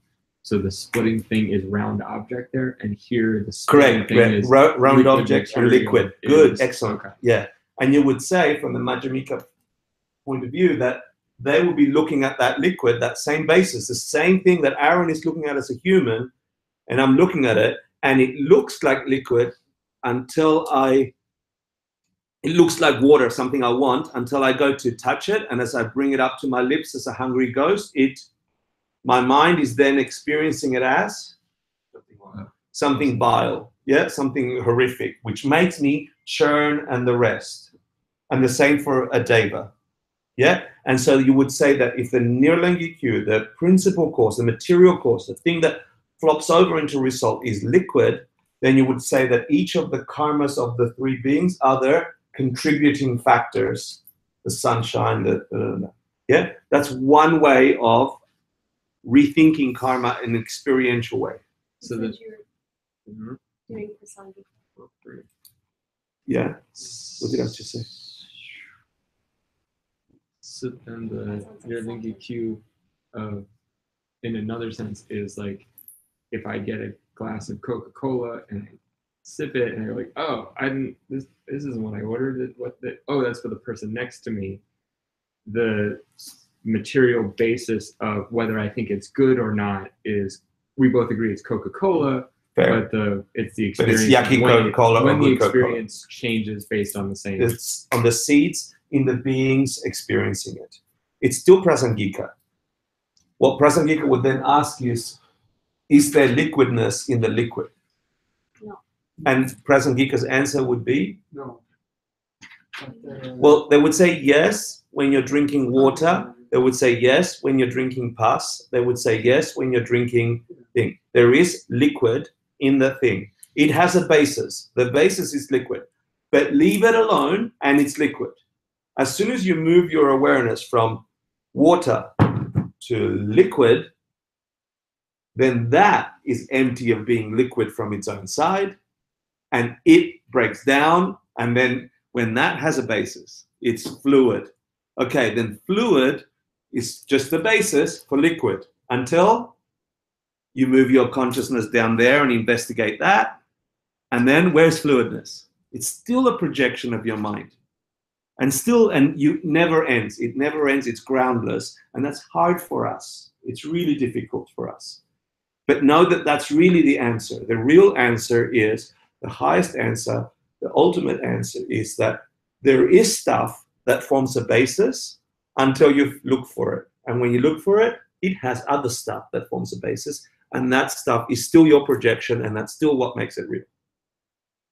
And it gets very subtle, and you've got to be meditating to see that. It's not just something intellectually. You have to see it in meditation.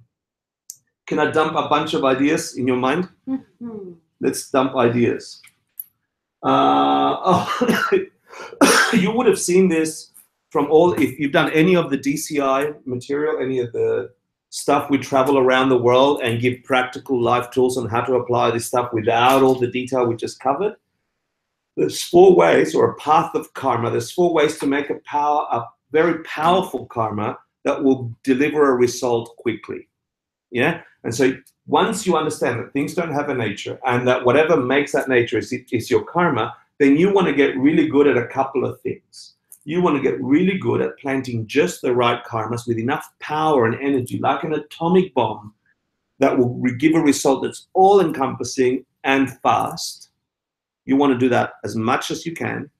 And you also, if everything is your karma forcing you to have an experience, you also want to look back at your, I want to say your shitty human lives, but I want to be kinder. Oh, you want to look at the schmuckiness of your life, all the times you were an ass, all the times you were bad at humans, all the times you don't even want to admit you're an ass, all the times that you don't even want to accept that you might have been bad to other people. You want to look at every one of those experiences that you have in your mind, and you want to clean them out because they are preventing you from experiencing bliss. If every time you've been an ass is inside of you right now producing results, you want to cut that weed out. And you want to do that quickly, and you want to burn it. So there's method to do that. And then on top of that, you want to start planting sort of nuclear bomb goodnesses with complete wisdom in your consciousness. So these two together can give you a quickly result in this life before the end of 2018. Like for real, not just like, I'll do another 2 years of shitty life. Be done with it. Saying, if I put this technology in place, if I remove all the obstacles to my happiness, and I create really powerful courses for my happiness, I can have an epiphany within a year. I really can. Now, if I just coast along and continue have the misconception and be okay sometimes and not okay sometimes, you're going to have a nice, normal, up and down existence until you die. So what I'm saying is it's worth attacking it with these 2 angles. So get good at the technology of planting really powerful paths of karma, like straight out to results. And this is Shi Sampa Jorwa Tartuk. Do you remember this? Yeah. So here, I'll let you take a quick picture and explain them. Okay? There's a basis for your action. And I think there's an example in your quizzes to do with, remember the 10 non-virtues of killing, stealing, sexual misconduct, etc.? Let's take the simple example of killing or taking lives. Yeah. So if the Shi part of planting that karma is there is an object to be killed. Yeah. So let's say you snuck into your angry boss's house in the middle of the night, and they were asleep under the covers, and you stabbed them through the covers.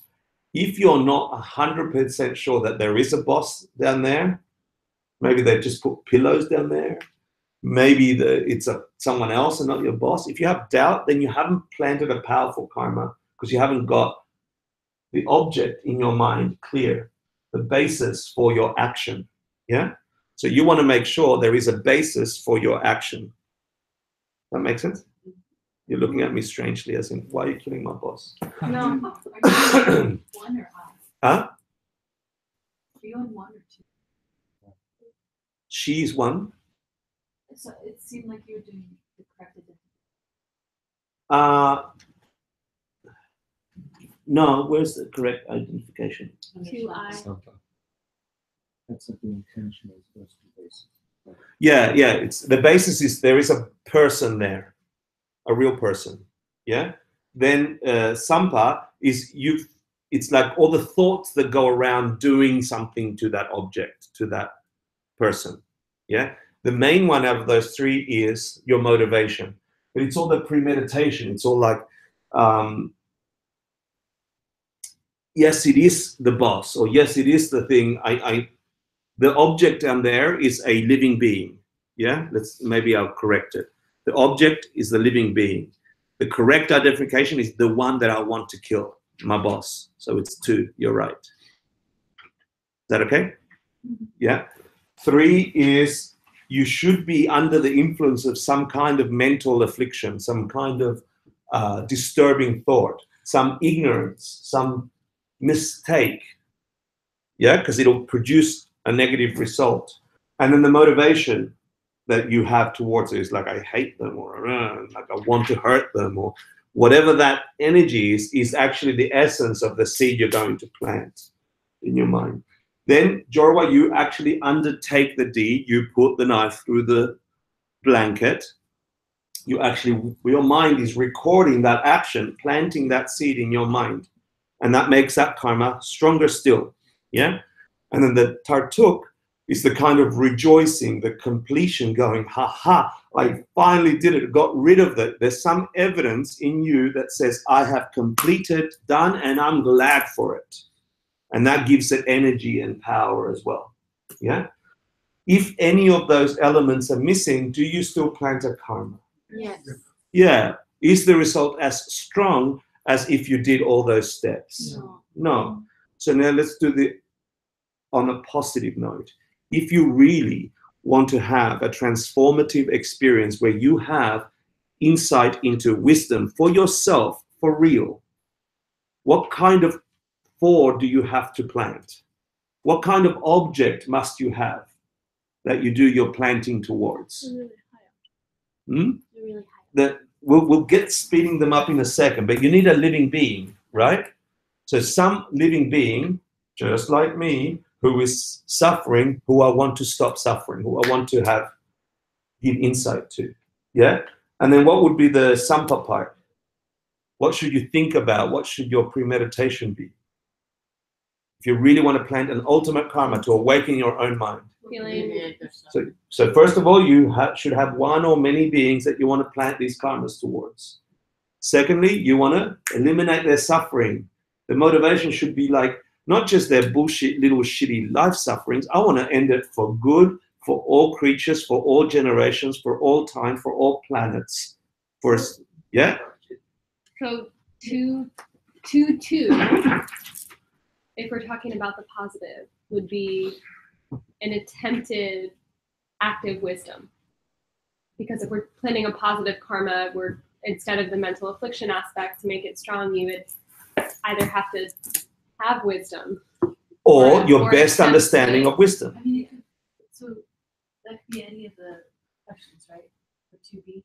Great. It could be any of the perfections. Yeah. But it's better to be wisdom. Well, the perfections implies wisdom. That's what makes them perfections. You can do an act of giving without thinking too much about it, but when you do it with karma and emptiness, it becomes the perfection of giving. Right. Yeah. So then motivation, then you see yourself undertaking the act, maybe sharing all the insights that have gotten you close to understanding reality in an ultimate way. The best that you can do. Doesn't matter that you don't know it. The very best you can do, you give that with as deep intent as you possibly can for the sake of waking them up. And then lastly, Tartuk, what would you do? You would go home and replay that. I mean, this is the cheapest way to build on your good past karma. The cheapest way. And we don't have this habit. And if we had this habit, we would wake up like this. And the habit is you go away, go on the subway, go on the train, go to your bed, sit at the coffee shop, whatever spare time your mind has, you sit there and you revisit every goodness you have ever done with wisdom towards anyone and enjoy it. And go, out of all the things I could have done in my life, those 5 minutes were the best. I actually helped somebody. I actually did that despite shitty samsara, despite my mind being screwed up most of the time, despite depression, I managed 2 hours in a day to sit in a room and share the highest ideas and try and grapple with them, with human beings. That's got to say F you to samsara in a way that's ultimate. And I'm enjoying that because there's this Lord of Death called ignorance who only exists if we do mistakes. And for those 2 hours, we did not do mistakes. Its dick is shriveling. Because the weather is cold. I'm trying metaphor. You're doing good.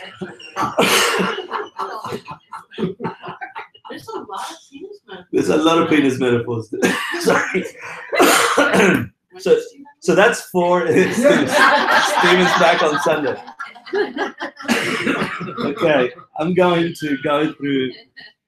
Based on that, then you want to get really good at catching all these karmas that could really destroy your goodness or speed up your goodness. And here are the top 5, called the 5 immediate misdeeds, which the karma is so strong, such a big imprint in your mind, that they would bounce you straight down to a lower rebirth immediately. They're called immediate misdeeds because your next immediate life is pure suffering. I'll just leave them up there. The second order, this is the order that came in the scripture, 1, 2, 3, 4, 5, and the A, B, C, D is the order of severity, okay? And you can figure that out if you want to get into it. What's a foe destroyer? What's a foe destroyer? Someone who kills your enemies. Yeah, Your mental Mars. No, it's an Arya. it's an Arya. Yeah, it's a being who has seen emptiness directly. Good, excellent. No, but good for trying. Yeah. Creating a schism I was thinking within the Sangha. Yeah, creating a schism is creating a breakup in a spiritual community, not because you should all be good spiritual people. Bullshit, okay? It's because a spiritual community, true to the word, is a bunch of humans who would otherwise have not known each other, sitting in a room for 2 hours going, how do I destroy suffering for the planet? How do I destroy suffering for the planet? And really trying to figure out so people get freedom, people get peace. And imagine breaking that up. Imagine the karma of knowing that you're bringing together this hard thing. It's already difficult on this planet to try and get some peace. And here is a small group of people trying to work together. And you're the ass who says, don't talk to Erin because she wears red sweaters. So is the first one the worst? I mean, No. In this list? No, A is the worst. So creating a schism is worse Than drawing blood from the than Buddha. killing your mom. Than killing your mom. Yeah. No, creating a schism in the Sangha, Yeah. not just in In the In the Hitler's Sangha. circle. In the Sangha. Yeah.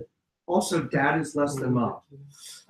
He didn't work as hard. I'm just asking. I'm just saying. Obviously. He didn't do the 9 months and that's a lot of work. That makes sense to me, though, that creating a schism would be the worst one because it's kind of like you're impeding the progress of humanity and evolution. All of- yeah. You're like The really. original song then. Yeah. Technically, it's the original Sangha of the Buddha and his Sangha. and his bodhisattva. If you think about it, just for the thing, because it's really like feeling food destroyer specifically, it's an aha, which is a person with all his greed and illusion. I mean, it's not necessarily, it's like it's kind of beyond just seeing emptiness or seeing no self. Creating a schism, there's a lot of specification there. It has to be when the Buddha is alive. It has to be when. That's what he just said. Because a lot of people, even like people who formed the Mahayana, were blamed to create schism. So what is schism? What is not a schism? because you see Buddhism was split from the original Theravada tradition to beyond. Technically, we can't do A. I know. Technically, we can't do A, but I wanted to get it in your mind. And then for a immediate rebirth, unless nothing corrective is done, which means at the time the Buddha, there was a guy which is like committed 3 out of the 5, and he actually died as a bodhisattva, as a full bodhisattva. Correct. Which means we have to do the 4. In our perception now, we can't commit these immediate misdeeds.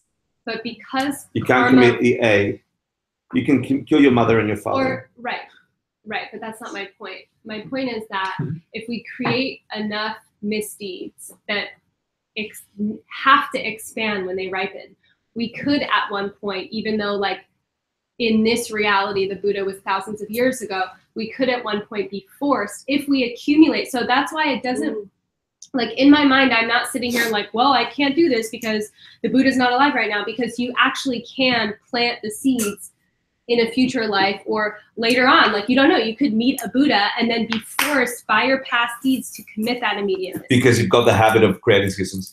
Absolutely lovely. I want you to think that way, but I've got more to tell you. Yeah.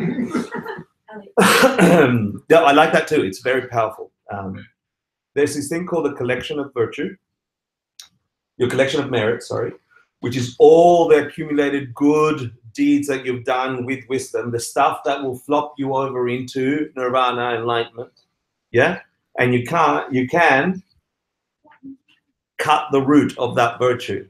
It's the only thing that will flop you over into enlightenment, and you can destroy it. So you should know not to do that. 2 ways you can destroy it: by having sustained wrong view, like saying that the classic example is saying karma does not exist. It's not not cause and effect. Yeah, it doesn't exist. The fact of emptiness is not true. I'm just going to go out and punch bosses in the face, and that's how life will work for me. Or anger at a bodhisattva, at a being that you have. Now, will you know who a bodhisattva is? Okay. So anger directed at a being who's clearly acting in the world to save all creatures, and you, with anger directed at them, will cut the root of your virtue, meaning whatever storehouse of goodness you've collected through whatever time, you can cut that umbilical cord with those 2 actions, which is scary. They can be restored, which is doubting the wrong view in the first place, like going, oh, hold on, maybe there is a way that karma and emptiness are the thing that function in reality. So you can do that by addressing it that way, and collect more correct view. Just saying about the anger towards stuff, you said if you have to find a real teacher and you really develop a relationship, what part of your job piss you off? You're stuck getting angry. So. Correct. Yeah, so then how do you do yeah. that? You constantly purify. Yeah, constantly purify. If you practice this really well, you have to differentiate the difference between the habit of anger that came from your past deeds and the choice of anger that came in right here, right now.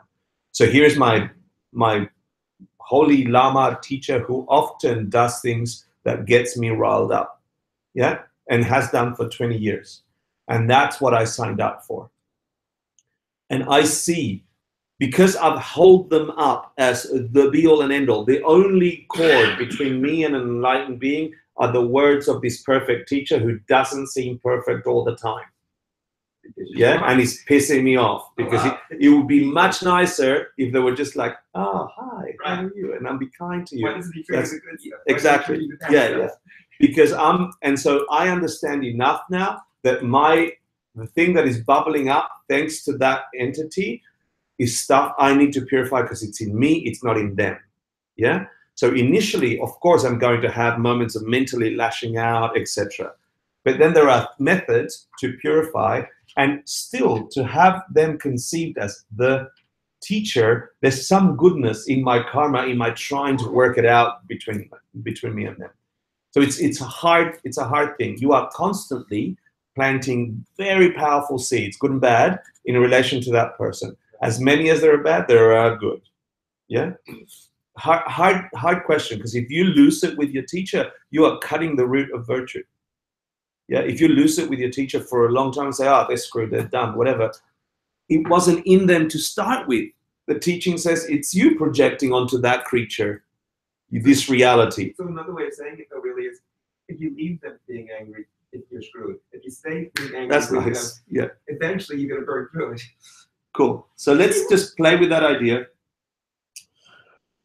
I'm not going to go through this, but I want you to know about it. Do you know about Chedra? Chichedra, yeah. What? General and characteristics. I'll cover that. I'll cover that next year when we do course 17, because we'll have time to go into the perfection of wisdom in more detail. Okay, so I'll cover that, which is it's very important that we come to understand that our minds are creating bullshit models of a world that isn't what we think it is, and us acting in that model is the mistake. Okay, but how does that work precisely? That's important to know, and we won't cover it in 3 minutes. I just read an amazing new research, scientific research, that find out that there is a part in the brain. It's called a self-representation model, which make us actually see ourselves as a model in reality out there, and not just like in a simulation program. And basically, there are ways through meditation, that like through psychedelic, for example, that make this model, I would say, transparent, and then you actually and you see through the model. Just a model. And nice. That's very interesting. Also, the whole reality like this. So now we found the part in the brain more or less that's created. That seat is at. The essence of this idea is that the reality you're acting in is just the one in your mind. It's not the one out there. It's not the real reality. And therein lies the thing. If you get to the source, you can transform it, and your world will transform. There are four, what did I say? 4 things that make an object special, and this is what you were going to. If you wanted to make a really powerful karma, you try and load them up with a higher form of life, someone that's this close to enlightenment. Any action towards them is obviously going to, in your mind, give you a bigger, stronger result than someone that's so far away from enlightenment. Like if you had to help, if you had one morsel of food left and you had to resuscitate your dying mother or an aunt, which one in your mind would have the biggest imprint if you gave it to either? Yeah, my aunt. Someone who's been generous to you or giving you great assistance, i.e. teachings. So your teacher then becomes a special or possess high spiritual quality. Someone this close to enlightenment versus far away from enlightenment. And then lastly, I want to share with you these 4 steps that we do towards any actions that we've had in our mind that cause and will cause us pain. Any negative action you can purify, and there's lots of ways to do it, but these are the 4 basic steps. The first one is called the foundation force, or you have a kind of refuge, meaning you think of the karma and emptiness of the situation. So let's say you hurt someone, and you remember the fact that things are not coming from themselves, that whole action was mistaken because I didn't understand karma and emptiness. You go back to that idea, and that gives you a foundation. You take kind of refuge over that. Then you realize you've just planted that in your continuum. You've planted that imprint of hurting in your mind, and that shit is growing now. Minute, multiplying. More of that in you, ready to project onto reality. And so you have a kind of regret. Is that the next one? The power of regret that says, I don't want that coming out into my world. I don't want more yelling bosses. I don't want a suffering world. Because you've got refuge, you've understood karma and emptiness, you get a sensible regret that you wish it to stop. And then this is the most powerful of the 4 forces. You stop doing that shit action in your world. Big deal, right? Stop the addiction to harm.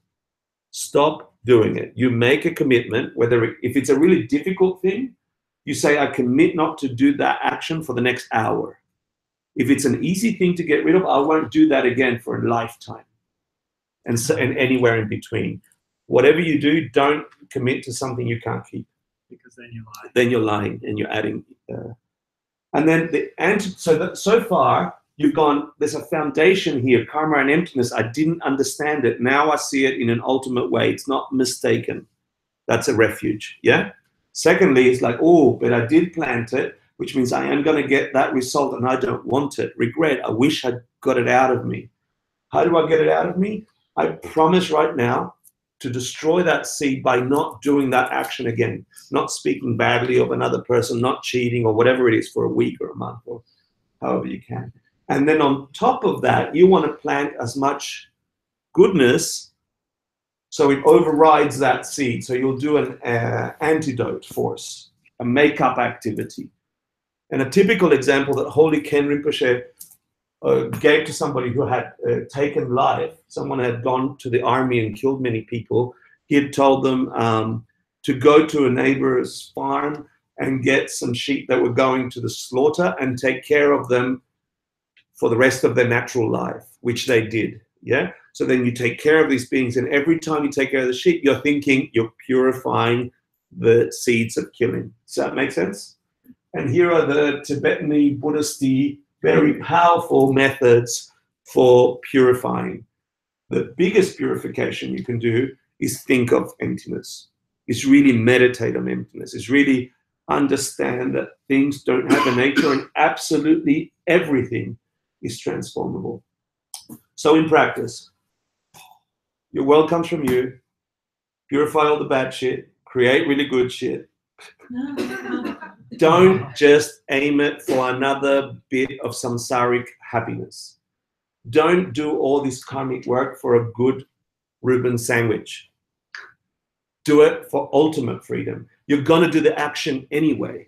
May as well imbue it with the highest motivation. And then if you've got 6 minutes, I'd like to show you that video that I promised at one point that I did for some of you, but maybe not all of you. And this really talks to how all these ideas and all this practice will become just part of who we are, will become our default setting. And you can make that default setting normal, half grumpy. You can walk around this world half happy or half bummy. You can walk around this world complaining. But you have a choice, and you have a choice by every action that you do or how you become. So I want to share this with you. Let's hopefully, can you hear it? There are these two young fish swimming along, and they happen to meet an older fish swimming the other way, who nods at them and says, "Morning, boys, how's the water?" And the two young fish swim on for a bit, and then eventually one of them looks over at the other and goes, "What the hell is water?" The point of the fish story is merely that the most obvious, important realities are often the ones that are hardest to see and talk about. Stated as an English sentence, of course, this is just a banal platitude. But the fact is that in the day-to-day trenches of adult existence, banal platitudes can have a life or death importance. The plain fact is that you graduating seniors do not yet have any clue what day in, day out really means. There happen to be whole, large parts of adult American life that nobody talks about in terms of one such part involves boredom, routine, and petty frustration. The parents and older folks here will know all too well what I'm talking about. By way of example, let's say it's an average adult day. You get up in the morning, go to your challenging white-collar college graduate job, and you work hard for 8 or 10 hours, and at the end of the day you're tired and somewhat stressed, and all you want is to go home and have a good supper and maybe unwind for an hour and then hit the sack early, because of course you have to get up the next day and do it all again. Then you remember there's no food at home. You haven't had time to shop this week because it's a challenging job. And so now after work you have to get in your car and drive to the supermarket. It's the end of a work day and the traffic is apt to be very bad. So getting to the store takes way longer than it should. And when you finally get there, the supermarket is very crowded, because of course it's the time of day when all the other people with jobs also try to squeeze in some grocery shopping. So you can't just get in and quickly out. You have to wander all over the huge, overlit aisles to find the stuff you want, and you have to maneuver your junky cart through all these other tired, hurried people with carts, et cetera, cutting stuff out for this long ceremony. And eventually, you get all your supper supplies, except now it turns out there aren't enough checkout lanes open, even though it's the end of the day rush. So the checkout line is incredibly long, which is stupid and infuriating, but you can't take your frustration out on the frantic lady working the register, who is overworked at a job whose daily tedium and meaninglessness surpasses the imagination of any of us here at prestigious college. But anyway, you finally get to the checkout line's front, you pay for your food, and get told to have a nice day in a voice that is the absolute voice of death. And then you have to take your creepy, flimsy plastic bags of groceries in your cart with the one crazy wheel that pulls maddeningly to the left, all the way out through the crowded, bumpy, littery parking lot. And then you have to drive all the way home through slow, heavy, SUV-intensive rush hour traffic, et cetera, et cetera. Everyone here has done this, of course, but it hasn't yet been part of you graduates' actual life routine, day after week, after month, after year. But it will be. And many more dreary, annoying, seemingly meaningless routines beside. But that is not the point. The point is that petty, frustrating crap like this is exactly where the work of choosing is going to come in. Because the traffic jams and crowded aisles and long checkout lines give me time to think. And if I don't make a conscious decision about how to think and what to pay attention to, I'm going to be pissed and miserable every time I have to shop. Because my natural default setting is the certainty that situations like this are really all about me. About my hungriness and my fatigue and my desire to just get home. And it's going to seem for all the world like everybody else is just in my way. And who are all these people in my way? And look at how repulsive most of them are and how stupid and cow-like and dead-eyed and non-human they seem in the checkout line. Or how annoying and rude it is that people are talking loudly on cell phones in the middle of the line. And look at how deeply, personally unfair it is. If I choose to think this way in the store and on the freeway, fine. Lots of us do. Except thinking this way tends to be so easy and automatic that it doesn't have to be a choice. It is my natural default setting. The automatic way that I experience the boring, frustrating, crowded parts of adult life when I'm operating on the automatic, unconscious belief that I am the center of the world and that my immediate needs and feelings are what should determine the world's priorities. The thing is that, of course, there are totally different ways to think about these kinds of situations. In this traffic, all these vehicles stuck and idling in my way. It's not impossible that some of these people in SUVs have been in horrible auto accidents in the past, and now find driving so terrifying that their therapist has all but ordered them to get a huge, heavy SUV so they can feel safe enough to drive. Or I can choose to force myself to consider the likelihood that everyone else in the supermarket's checkout line is just as bored and frustrated as I am. And that some of these people probably have much harder, more tedious, painful lives than I do. Again, please don't think I'm giving you moral advice, or that I'm saying you're supposed to think this way, or that anyone expects you to just automatically do it, because it's hard. It takes will and effort. And if you're like me, some days you won't be able to do it, but you just flat out won't want to.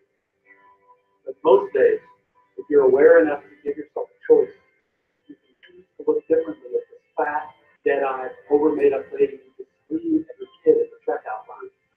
Maybe she's not usually like this. Maybe she's been up every night holding the hand of the husband dying of bones. Or maybe this very lady is the low-wage clerk at the motor vehicle department who just yesterday helped her spouse resolve a horrific, infuriating red tape problem through some small act of bureaucratic kindness. Of course, none of this is likely, but it's also not impossible. It just depends what you want to consider. If you're automatically sure that you know what reality is, who and what is really important, you want to operate in the default setting, then you, like me, probably won't consider possibilities that aren't annoying. But if you really learn how to think, how to pay attention, then you will know you have other options. It will actually be within your power to experience a crowded, hot, slow, sewer hell-type situation. It's not only meaningful, but sacred. On fire with the same force that lives us. Love, fellowship, the mystical oneness of all things. Not that that mystical stuff's necessarily true. The only thing that's capital T true is that you get to decide how you're going to try to see it. This, I submit, is freedom of real education, of learning how to be well-adjusted. You get to consciously decide what has meaning and what doesn't. That is real freedom.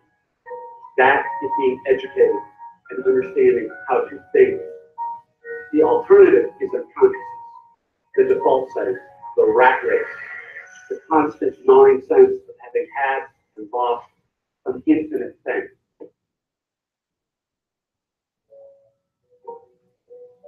I know that this stuff probably doesn't sound fun and breezy or grandly inspirational the way a commencement speech is supposed to sound.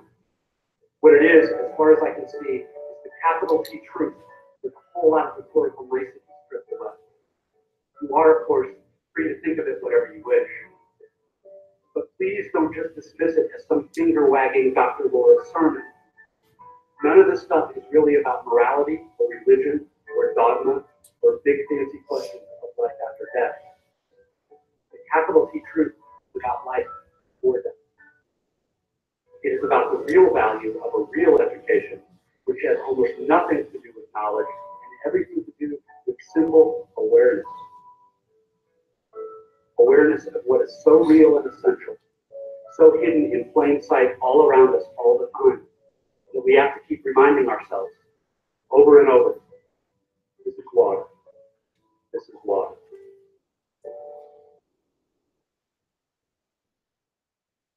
That, but about ultimate reality. Let's dedicate. Soji Buki Jishin Metotram Riram Shin Yundem Padi Sange Shindu Mite Varki Rohun Namda Shinla Jiparsho Idam Guru Ratna Mandala Kandiryatayami Gawadi Vyokun Sunam Yashe Sok Sok Shin Sunam Yashe Lejun Wei Ramba Buni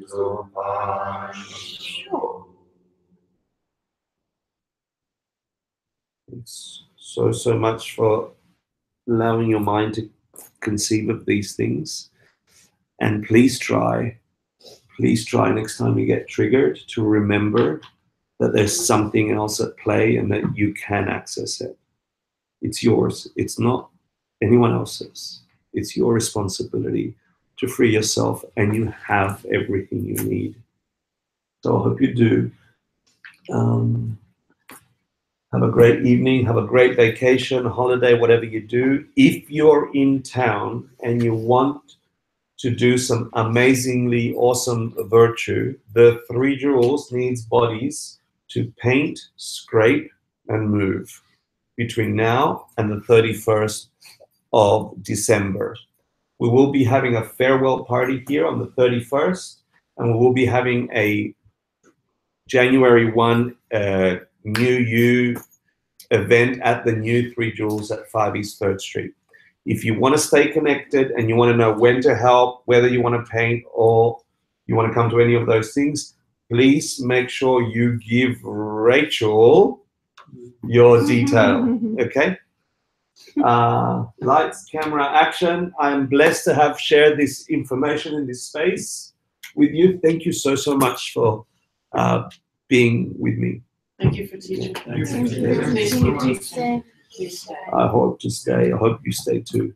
Yeah. There's nothing more to do, people, than this stuff as we engage with the rest of the world where this stuff works. So anyone want to paint, come talk to me and Rachel, and we'll give you dates. I think we're doing it Christmas Day. for those sorts who of know. other specialty jobs. Oh, too. and other specialty jobs Lots in of them. carpentry. So many of them I can't begin to say. Please come out. So yeah, we'll take names and or emails. Yeah. Go home, enjoy, be happy. Lorena's arriving the 28th. Lorena. Oh, that's awesome. Yeah. Email, just a phone with an answering machine. Okay. So you can take a message with all